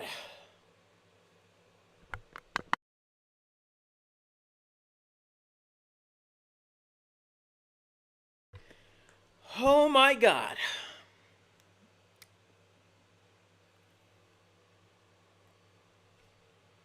I don't know what to say. I've seen some pretty bad cases of simping in my life. I really have. But this has to be one of the worst examples of simping I've ever seen. And of fucking course it's for Hassan. It's all leftist chicks. They don't know anything about masculinity. They don't know that, you know, Hassan is doing roids. They don't care. I'd bet she'd part the heavens and earth if you told her, you know, a way to get Hassan's attention. Probably. I don't think you're wrong. But let's see. I don't feel like ending the show right here. I did find an interesting video from the Dragon's Treasure. Yeah, the Dragon's Treasure. So Manic's tea, you know, the company that you know, Manic sponsors for, you know, for tea and all that. This video. So, you know, we're gonna do an after show segment. So, this is from the Dragon's Treasure, you know, the Dragon's Treasure tea. And this is about Grums. Now, I'm not exactly the biggest fan of Grums. I think he's right on some things, but I think he's also wrong on like quite a bit too. It's like, I know he's a former team lead for, you know, World of Warcraft, you know, Diablo 2, StarCraft, you know, old Blizzard. But I also think Grums is kind of stupid. And he's also a bit of a pussy, too. I wonder if Dragon's Treasure will share my sentiments on the guy. This video probably won't win me any friends. It is not intended for those who hate Grums. It is intended for those who support him, or otherwise think he is fighting the good fight in the culture war. He is not. What he is a ticking time bomb that will explode in everyone's face. And I'm trying to warn everyone before it does. Let's look at his history before we dissect what this time bomb is. Grums was involved in some of Blizzard's biggest titles back in their heyday, including StarCraft, Diablo, and he was Kern departed in Blizzard. Mark Kern. Departed in Blizzard in 2005. I see. The team lead for WoW. To show I'm not a blind hater, here's a super chat I sent to Grums over 3 years ago. And yes, I'm aware of the irony of whose show this took place on. This is from the Dragon's Treasure. Nick Rekieta, or Rakita, however you want to say his name. That's funny. You'd probably like this guy. He makes anime-themed tea. High quality, like loose-leaf tea. Grums is a tard, but he's our tard. Interesting observation. But, so it's from him. He says, Mark, first, thanks for one of the best gaming experiences of my life with OG World of Warcraft. Second, can you give a TLDR timeline of when things began to go bad over at Blizzard? If you could go back in time, what would you do differently to avoid the people who destroyed... And then he goes to a second message. I forgot where I left off just 5 seconds ago because I'm an idiot. If you could... Let me guess. Chris Metzen basically became like George Lucas during Cataclysm. Go back and do it again. What would you do differently to avoid the people who helped bring in the ruin? How could people like me better spot them in my future business endeavors? So we're clear, I supported who he was and what he stood for, as early as last month, no less. I probably should have done some more digging, because I was not aware of the issues of his Ember project, nor of all the other companies he worked for and had certain reoccurring issues with. But once they got brought to my attention, I decided to dig. I want to focus on his Ember project specifically, what the problem is, and how this ties into him being a ticking time bomb. If you want to know about the other issues, other people have covered it. There are many details of the problems with the aristocratic utensil has also covered, you know, a lot of Grums' L's in the past. So take a look at those videos. Campaign. But I'm gonna focus on the important bits. If you want more details on a broader scope, there are others who went more in depth, such as Upper Echelon Gaming and McDizzle Gaming. The latter. Oh yes, Upper Echelon made some really good videos about Grums too. I don't know who McDizzle Gaming is, but hey, if you're interested, take a look. Who I've stolen most of the screenshots from. Rums launched the first fundraiser for the Ember project in 2016. The plan was to launch multiple fundraisers, one for each stage of development. Goal 1. How long live the queen that's not listening? Well, you're here for the after show segment. I just thought I'd cover this because I saw it on my timeline earlier today, and it's like, oh, this could be interesting for the show. So this is like a first-time reaction. For $500, make a website, forum, and some artwork. He raised over $3,000. Okay. The second phase, asking now for $5,000 to start working on some models for the game, an art book, and some other things. He raises over $23,000. The next stage goal was $20,000, and as it was promised, if they hit $60,000, goal was I helped make StarCraft and World of Warcraft. Now I'm making a massive planetary war game. $20,000. And, as it was promised, if they hit $60,000, this would be enough to launch their own full-fledged vertical slice demo. For those who don't know what that is, it's a demo that takes a chunk of the game that's, more or less, finished. It gives players and investors a full feel of the game, with completed art and models, all core components, etc. They ask for I see. It's like a demo almost. For $20,000. But was it made? That's the big question. Was it made? $1,000, with the biggest stretch goal being $60,000 to launch the demo, and they made over $107,000. They were getting close to doubling the max goal, almost $50,000 extra to work with, not including the extra $19,000. One thing I will say, I understand that game development is not an easy process. Like there's a lot of conflict. There's a lot of things that change throughout development, especially when it comes to these Kickstarter projects. Like things will change. Absolutely. Do not expect them to like come out even when the campaign will say it will come out. It's going to be very bumpy. So you have to know what you're getting yourself into. That's why I don't fund Kickstarter games. I didn't fund Ukulele. I didn't fund Bloodstained. I didn't fund Mighty Number 9. And thankfully, Ukulele is finally getting the kind of the revamped treatment it needed. It's basically what the game should have been. I heard Bloodstained was actually really good. As for Mighty Number 9, well, that made me cry like an anime fan on prom night, seeing how bad it was. 500 from the previous two campaigns. This last goal took place in 2017. That's not even all the funding. You could have also bought extra packs, aka microtransactions, on his website, some of which went for thousands of dollars. I don't think he's ever released how much he's made off of these. He eventually launched a Patreon-like subscription service on his website, and began to collect monthly checks from that. So this project went from 2016 to 2024. That's 8 years. 2 of those years, he admits he did not work on the game at all. He didn't tell any of his monthly supporters either. Some of these Wait, oh, okay. For 2 years you weren't working on the game? I know a bumpy development process, but that's not bumpy. That is not bumpy. Something is going on. Something is up. My noticing pattern, my pattern recognition is starting to trigger here. Say, Pickle, what happened with Crowsworn? Has it come out yet?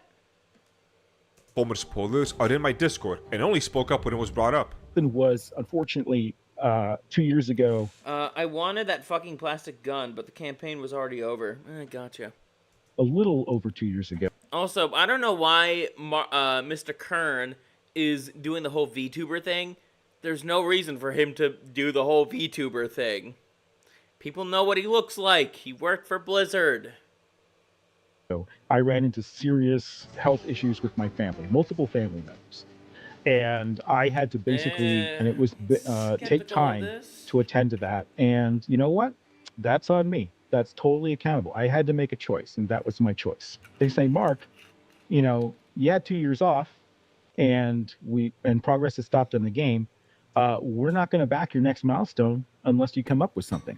So I said, you're right. He took 2 years off, but during that time continued to actively crowdfund for the development.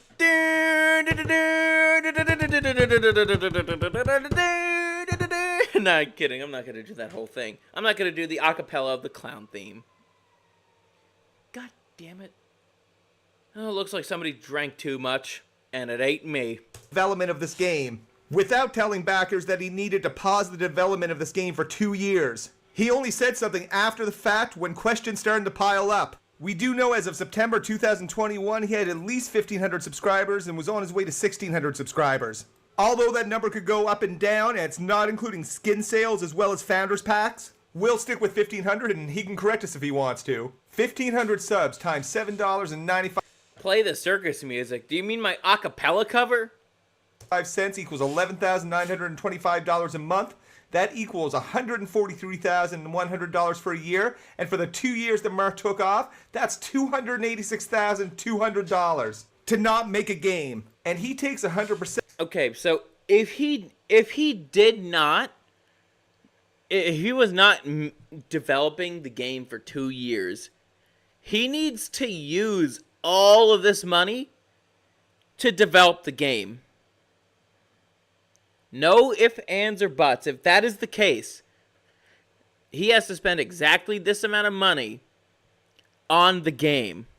Of that because it's from his homebrew payment subscription system that his backers likely unknowingly paid for. He had his reasons. Whether or not those reasons justify 2 entire years and never informing anyone is another question entirely. I also understand that, you know, family matters, they're kind of difficult. Like, they can be hard to navigate. Like when my grandpa died, actually on both sides of the family, my mom and my dad, that did take up like some time on, you know, for both my mom and my dad. In terms of my dad, that actually impacted, you know, his work. You know, obviously it was a really sad moment for him, but he still had a job to do. And you know, the coworkers that he told were understanding of that. And it's like, hey, you know, I'm not going to put too much flack on you. You know, for my mom, when her dad died, I gotta say, eating a little bit more fast food than I probably should have. But then again, I was like 15 at the time, or 16. I understand taking time for family, but he should have worked on the game when he had time. I may be wrong. Maybe the situation didn't allow for that, especially if it's for something like cancer. I could get that, but it wouldn't last for 2 years. This vertical slice demo come out? No, after 8 years, which is almost double the time smaller indie devs take to fully release a video game, much less a demo. Some with only their part-time and out-of-pocket funds to work with. To say nothing of Grum's nearly... Even for other MMOs made by indie devs, they still did not take this much time. I understand a like a high concept game. I really do. But even for that, 8 years, really? Hold on, I'll be right back. Just gotta take another visit to the little Clementine's room. You guys can talk among yourselves.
before we continue with the show, let's see. Let's see.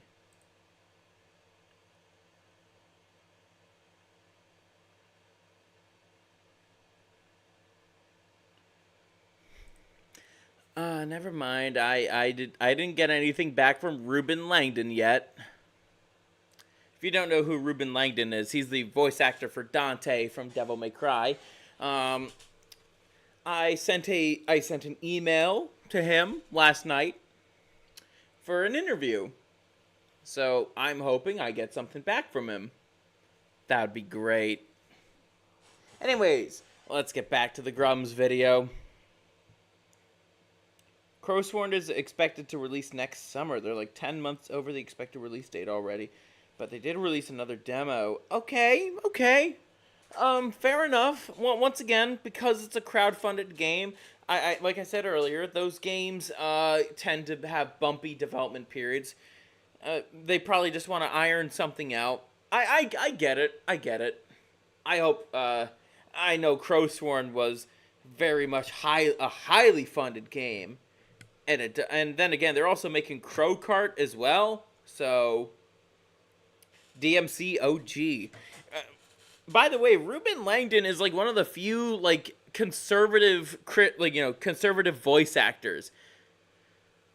He largely talks about like health and all that now, though he does like to make reference to Devil May Cry 2. Not Devil May Cry 2, but TOO, not TWO.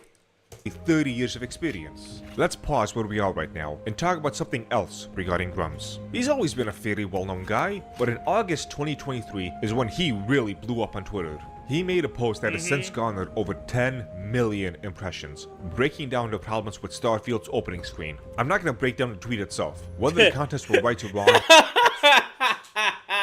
What is this? Goddamn, Bethesda. Oh, goddamn. Yeah, $1 million. Goddamn, dude. Oh, Crow Kart has been out for years. Huh. Interesting. I thought that was coming with the game. Not like it's already been out, but alrighty. Fair enough. At least that's a sign that, it's not a scam. The company is putting something out. Didn't matter. What matters is Grums got another taste of the big time success. And this time, it wasn't a game that he helped create that's getting the attention. It was him. This is where I think things started to spiral out of control for him. I need to mention real quick, the initial tweet was 10 million Fair impressions, enough. and the tweets below it had impressions as well. And every tweet he made responding to people or quote tweeting them all gained massive impressions too. This controversy probably netted him thousands of dollars in Twitter ad revenue all by itself. To say nothing of promotions and donations to Ember. That might not seem much after you net yourself $250,000 over 2 years while not working, and over $500,000 for this project over 8 years, but imagine making thousands of dollars with only some tweets. That's some And because of Twitter's monetization policies, it's like, oh yeah, Grums can just tweet a lot of things, like just something that's relatively controversial, and he will get impressions because, once again, former Blizzard employee, that actually brings a lot of clout in terms of our side of this whole GamerGate debacle, which I'm certainly pro GamerGate, that's for sure. Crow Kart was a joke game they made. I see.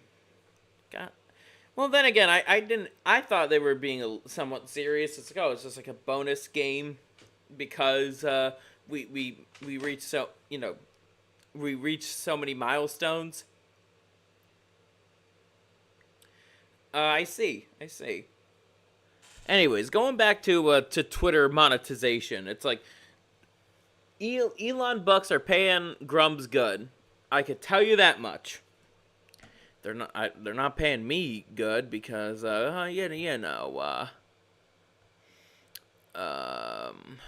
okay, looks like somebody is arguing and they don't know how to disable my replies.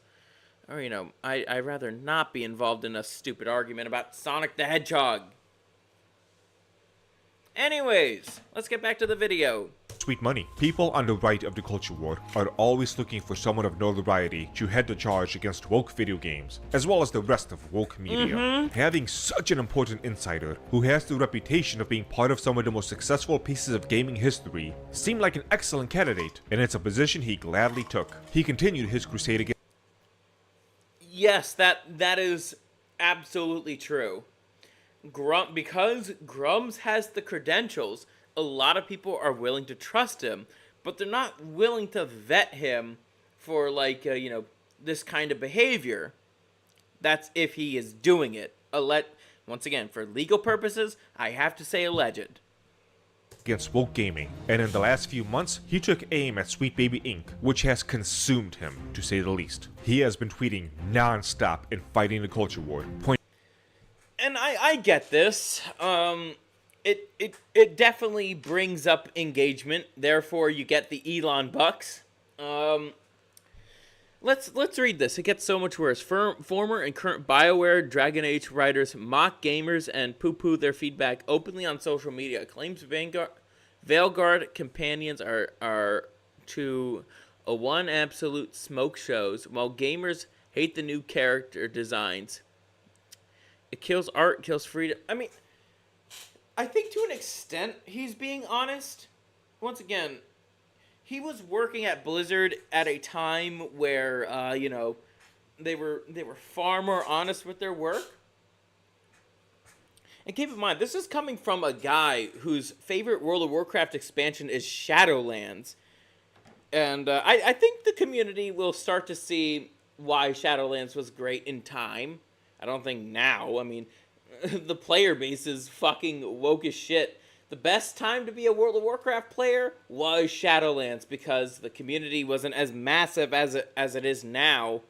And it's full of people who are very much casuals and suck ass. Crowsworn wanted to do another Kickstarter just to allow people who wanted higher tier stuff, but the initial backers whined about it. I could see why they whined about it. That's perfectly fair.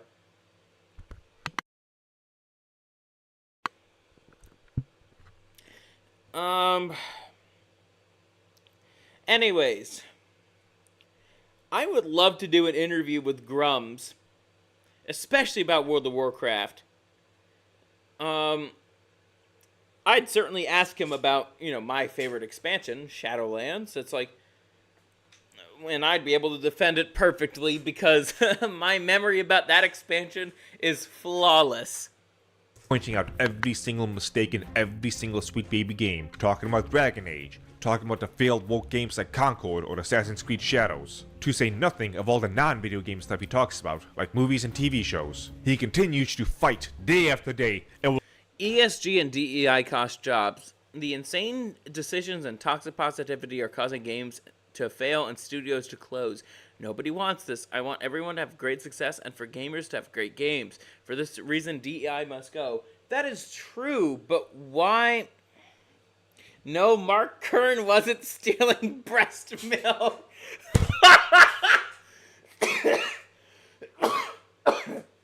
That is hysterical.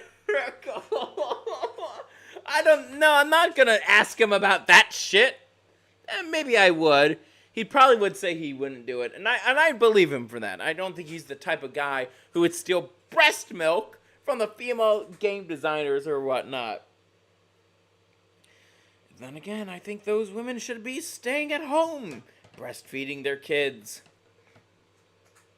Will continue to do so until wokeness has been stamped out. Where the hell is his game? Did you forget about that for a second? Grum certainly did. Because of his new lucrative crusade in the culture war, he has damn near abandoned his game. His Discord, his paying contributors have been calling him out constantly over this. And that is perfectly reasonable. He should be providing updates on the game that he's making. Grums has given promise after promise after promise that he will make things right. He said that he will be doing daily updates. He hasn't done that. He said he will be doing some sort of Monday call-in with his Discord to talk about the game. He hasn't done that neither. It's not that nothing exists. There's some footage of the game having been worked on.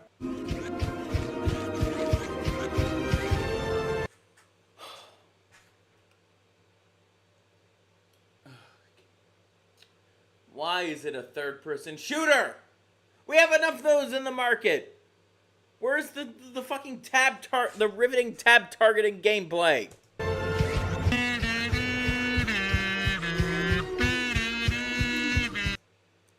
Okay.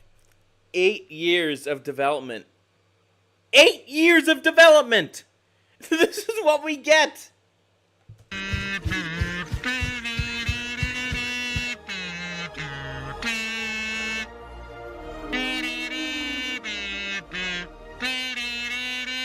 What the hell is this? And there is some sort of pre-alpha bare-bone skeleton resembling a game that people can play, which hasn't exactly been praised. For a game that's supposed to involve giant kaiju, there's a notable lack of kaiju. At this rate, George R.R. Martin will release the next Game of Thrones book before Don't worry, it's on its way! The pizza is on its way! Grumps releases a freaking demo. Again, and it's gonna be not huge. the whole game, a demo. Now, why is this a problem for the whole of the culture war? And why is Grump? I've said this before, and I've got so much flack for this when I released that episode of Scurvy's Ramblings. About, why non-woke media needs to be good. If we want to win the culture war, we need to produce stuff that is actually worth playing/watching. Now look, it was a little review of Mr. Bertram in there. And I think it's an okay show. I mean, it's mid, but we need to be making stuff that's more than just mid. That was my point of that video. Leftists were like, well, Mr. Bertram sucks. And it's like, did you not listen to the video? I said it was mid. I said the series was mid. A few standout episodes, like one or two standout episodes, but other than that, the series was just mid. I don't think it's going to be renewed.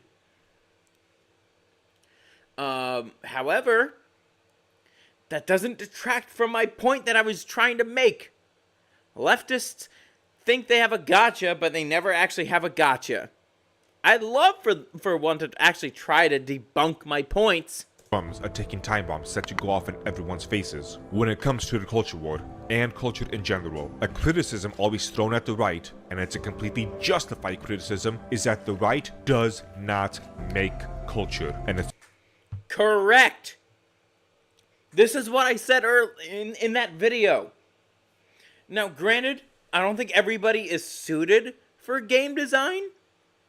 I think, but it's like what Synthetic Man said. You, like, right-wingers or politically neutral people, like truly politically neutral people, should be going into game development.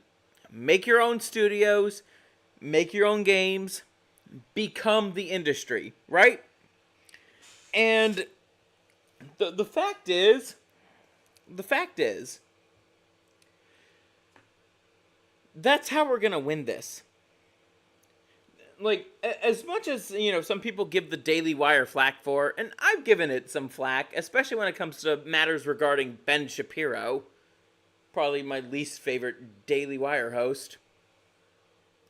At least, What is a Woman is a spectacular documentary, and I'm going to be watching Am I Racist when that comes to streaming.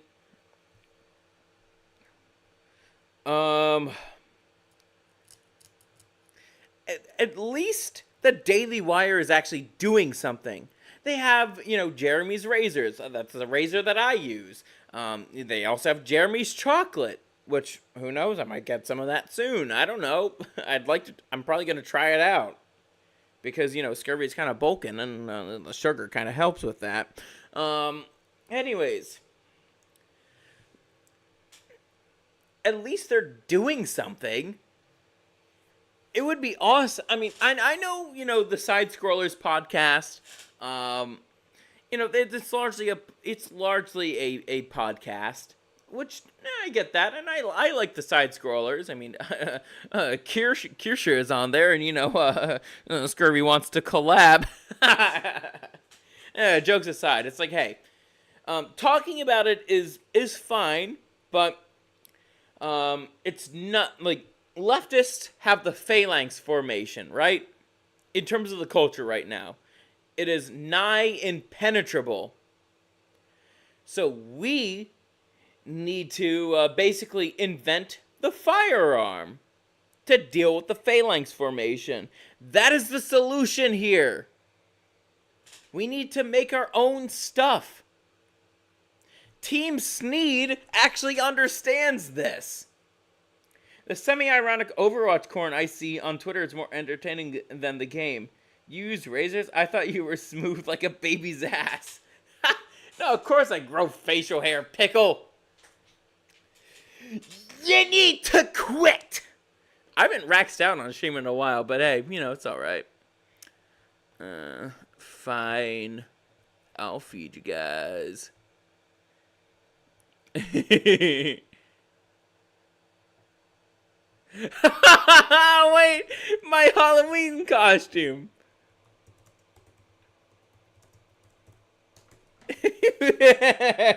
Anyways, let's keep going. It's true. Almost no one on the right is in any position of power in any entertainment industry. Almost any work that is produced, such as anything from the Daily Wire, is just aimed at themselves for a circle jerk session. And it's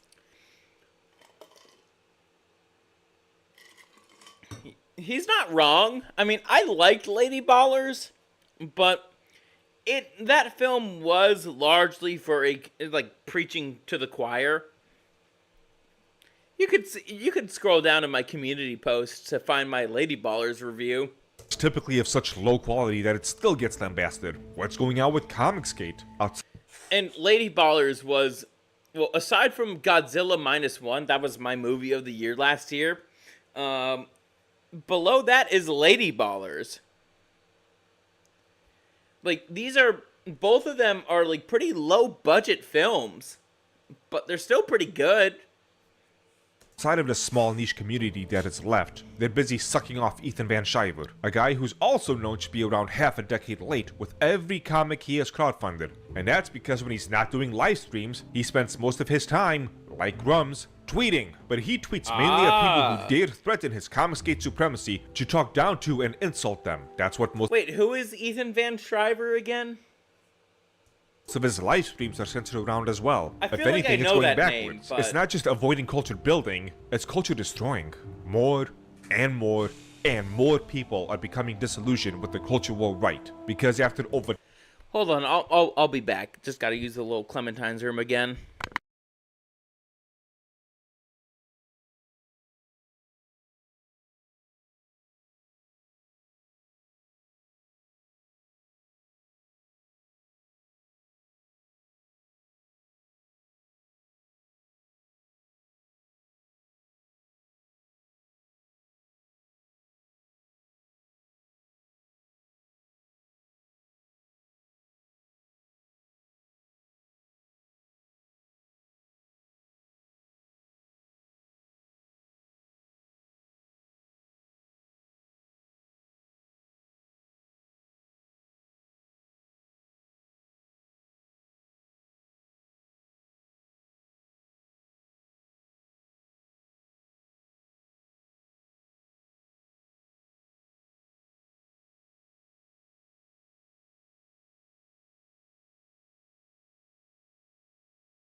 I am back.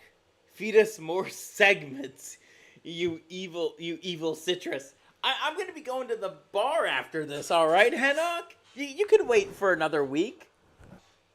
10 years of these woke video game battles that started with Zoe Quinn, the right has done nothing but produce another Zoe Quinn on their side. At least Grumps hasn't killed anybody, I guess. There's almost no creativity, no culture creation, nothing on the right except whining and complaining about the left. The left might be doing a terrible job at their creation, but they're creating nonetheless.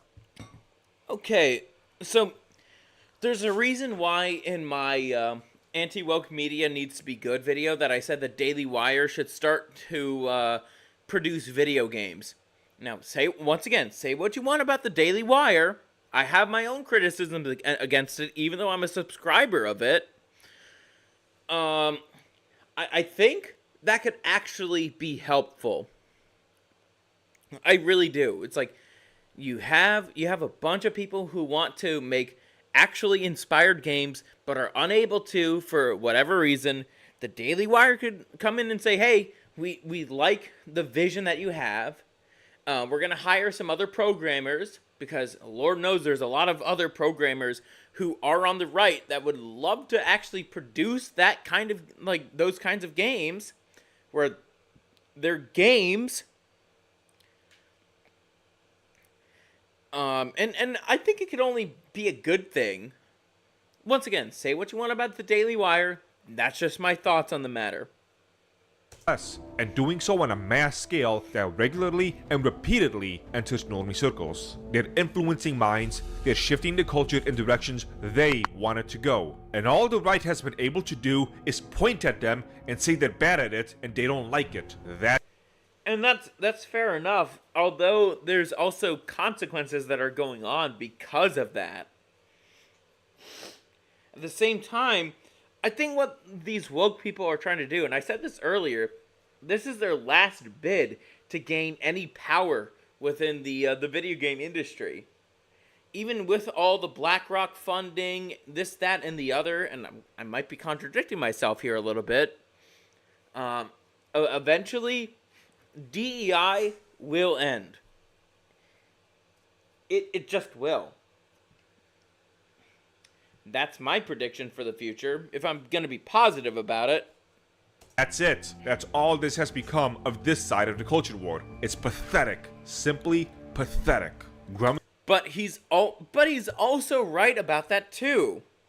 Like, noticing will work for so long. There needs to be actual change that occurs. That's part of life. Like, the quote of, be the change you want to see, that is true to an extent. Grums was supposed to be a man to break that mold. That's why I believed in him so much. He was a man, relatively famous, who was... Grums had a good cause at the beginning of the year for saying he was turning a new page and making good steps. At this point, I feel dumb for sticking up for current development state back then. I'm still around here, though. Working on a video game in the West that was supposed to be fun and enjoyable, and not built for the sake of owning the libs. He wasn't just some tweeter or meme maker. There's an endless amount of those already. No. Yep, that's a big one, too. I mean, as much as I love Cuckold Simulator and how funny it is, at the same time, I mean, it exists to piss people off and, cater to people like myself. It's a funny game. I highly recommend you buy it and download it. And, if you really want to support Team Sneed, buy it in Israeli shekels. But, aside from that, I can't really, there's not a whole lot of anti-woke game developers. I know there's that show that Andy Pants is hosting, but so far what I've seen of it, you need to go above and beyond. That's kind of what we have to do right now, is go above and beyond. Now, I'm not getting my master's in video games, okay? As much as I talk about this stuff, I'm not getting my master's in it. However, I do have some insight on the situation, and I could absolutely tell you that the more, if we just get into more industries, we stop complying with, and if we get into positions of power nonetheless, we could actually change how things are ran. That simple. Now, even though, in terms of my field, I plan on going to Turkey, because I feel like, I don't think there's a chance for right-wingers to really take hold of libraries across the country, or, information institutions. at least I could take advantage of the DEI shit, work remotely in Turkey, gain a decent salary, have a family, all that fun stuff. Meet some other autistic, Greek Orthodox chick. That'd be lovely.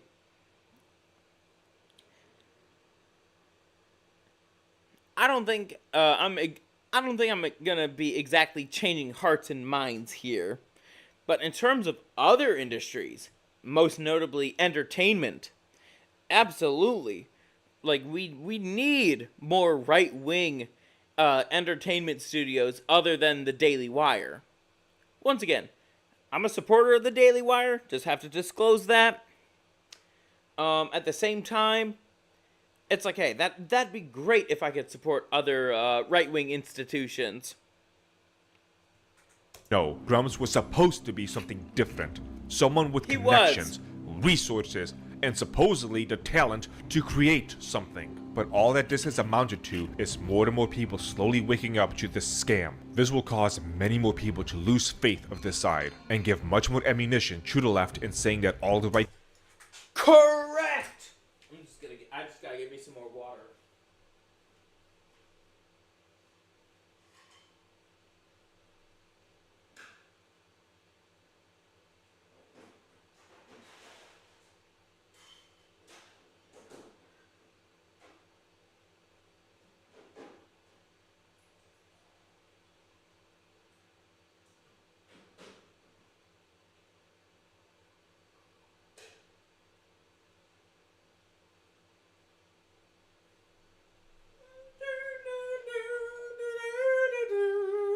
Let's get back to the video. It does is grift. I want to say that I'm not mad, just disappointed. But I feel you, dude. After learning the stuff that you said on this video tonight, holy shit. But I am mad. I'm mad that this always happens. I am mad that this is all that the right has been able to muster up after over a decade of fighting, quote-unquote. Complaining that what the other side does is garbage. That's it. That's all. I don't see anything else. I can count the exceptions to this on one hand, and I don't even need to use all my fingers. Whatever minuscule piece of... And that actually says something, too. It really does. There comes a time where we need to stop complaining and actually do something about it. Some of us are more qualified than others to do that. So if you are qualified, please do something.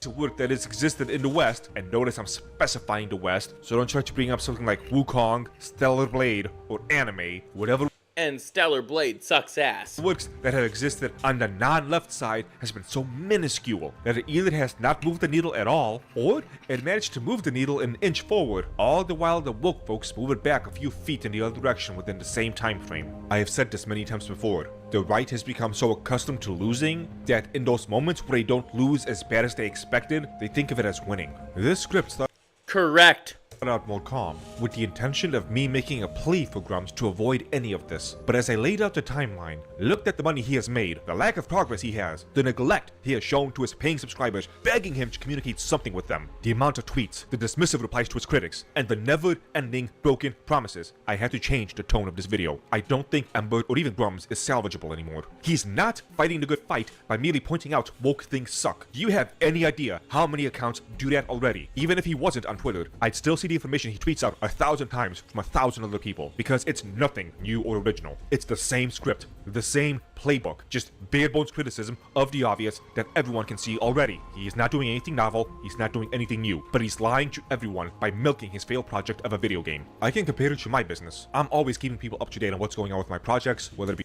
Hey, that's good on you, Dragon's Treasure. That's a sign that you know what you're doing, and that you're not corrupt. Even though corruption is the way to get ahead in business, at the same time, being honest, it's also another good strategy, and I'm glad you took the latter.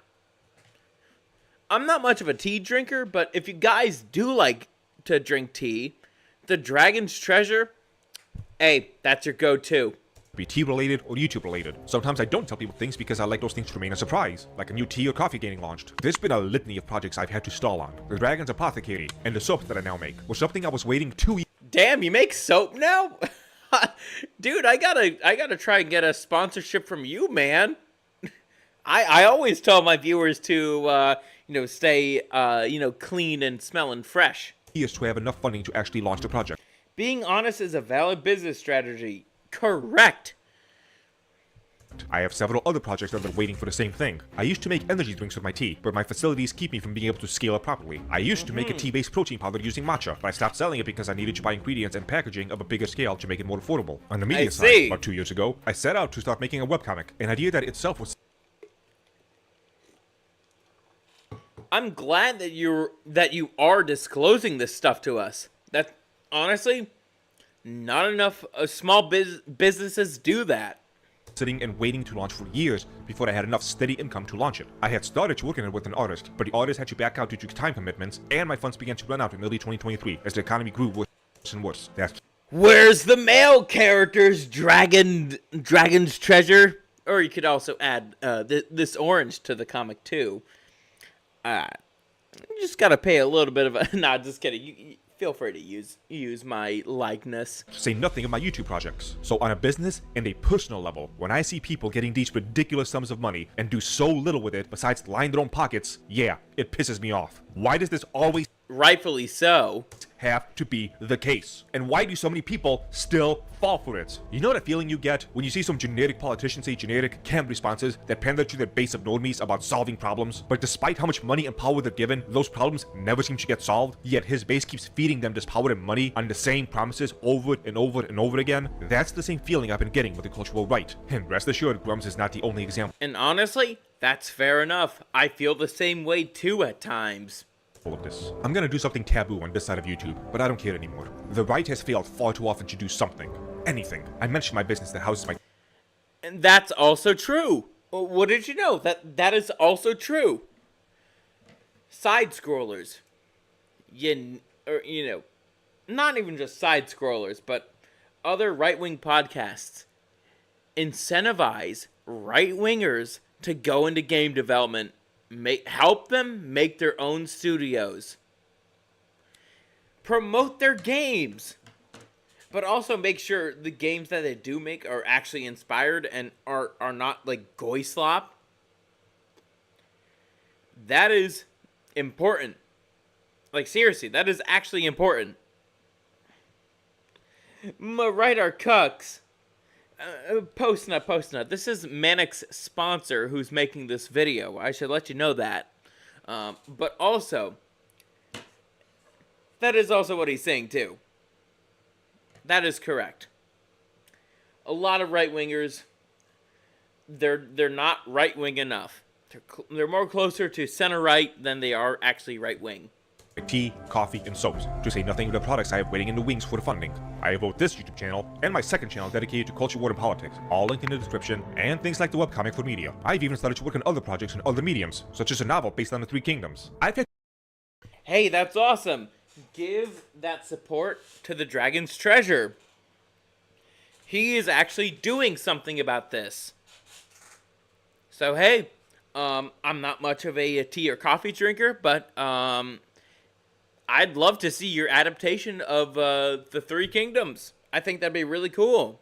I had to stop myself from attempting to learn music production and how to use Unreal Engine 5 because I'm stretched too thin as it is, but god damn it do I want to create more stuff. I'm not just going to ask you to help fund me for all of this. I'm going to ask that everyone who funds people like Grums, like Ethan Van Scheiber, like anyone on this side of the culture war who has produced so little in the past decade plus, to stop funding them and give me those funds instead.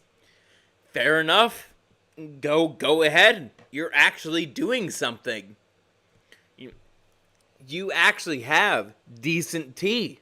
You actually have pretty good coffee. And for your soap, I don't know much about that, but I bet it's pretty good. At the same time, of course, have some discretion. But I think the Dragon's Treasure absolutely deserves your support. I mean, he sponsors Manic, so there's that. Tell other people who are funding them and have their doubts to drop their support and send them my way. In 8 years, after hundreds of thousands of dollars, Rums has given... By the way, Dragon's Treasure, even though I'm a little bit short on cash, I'd love to support you. Us many promises with next to nothing to show for it. In 10 years, Ethan Van Shiver has amounted to being a drama-based YouTube channel that keeps promising your comic will come and is now most likely stuck in a loop with his funding. The Rippaverse is now the right-wing comic hub. For the comic book is done so we can pay for the previous comic book. Give me the same kind of funding they've had, and I promise, after 10 years, you will not even be able to recognize the landscape of these industries anymore. It won't even take 10 years for most people to say, I've done more than these grifters, because that's all they have become. They will say the sweet nothings you want to hear, so you give them your money. And as far as... He needs to expand into selling opiates and pharmaceuticals. Pickle! They're concerned, their job is done. I know the common idea is that we're all in this together, and there's a bigger enemy to fight, but who exactly has been fighting that enemy? Because making YouTube videos and tweets aimed at your own audience, your own little circles, complaining about how you don't like the other side, while lining your own pockets with ad revenue and subscriptions, is... Don't forget Hammerhand's comics and light novel. Oh, that's true. I know there's the Warband comic. I think the art could be a little bit better, and, well, I mean, they could always add Scurvy in there. Yeah, you know, and the Kingdom of Tropicus. If you want to avoid a copyright issue, it's called Tropicus instead of Tropicana. Yeah, you could always add that. Not fighting the bigger enemy. I no longer wish to be standing side by side with people who only seek to enrich themselves. They've done nothing. Good. Games like Concord did not fail because everyone on the right sounded the alarm bells to everyone else on the right, who were never going to play it anyway. It was going to fail regardless. That's the thing about Concord. It was going to fail. Even leftists are tired of this shit. And it's not like the right has anything they've created themselves that they can bring people to. The problems with games like Concord or companies like Ubisoft are so obvious and glaring that normie people who have nothing to do with the culture war can see it themselves, are making videos detailing it, and are simply turning to other media that may be a different form of woke brain rot. And what does the right have? A list of woke games that include titles such as Elden Ring, because you can change your sex on the character creator. Let's see. Street Fighter 6 contains... How much of this is copy and pasted? Good job, guys. I'll end this by asking you this question. Say I start getting this... Postnut. The Kingdom of Tropicana / Tropicus is in North America. Double up funding that so far keeps ending up in the furnaces of failed projects and broken promises of others. What do you expect to see out of me? On what time frame? I've already been very open about my business operations on Discord and even on some live streams on this channel, including costs of operations. I've already been producing physical products for people to enjoy and media projects. In fact, if you wanted to base things on a production per dollar value, I'm probably miles ahead of anyone else you can think of on this platform. But anyways, I think we get the point of this video. Good video from the Dragon's Treasure, but anyways, one second.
More segments. I have to head to the bar right now. I'm sorry, Henok. You gotta wait till next week. But anyways, I will see you guys later. Thank all of y'all for sticking around for the extra segment for the night. It's a gay move to end the show without some laughs at leftist expense. Just saying. Hey, that's true. That's why I don't mind doing the after show segments. But anyways, I will catch you guys later. And once again, thank you guys for tuning in. But I do have to get going now. So catch you guys next.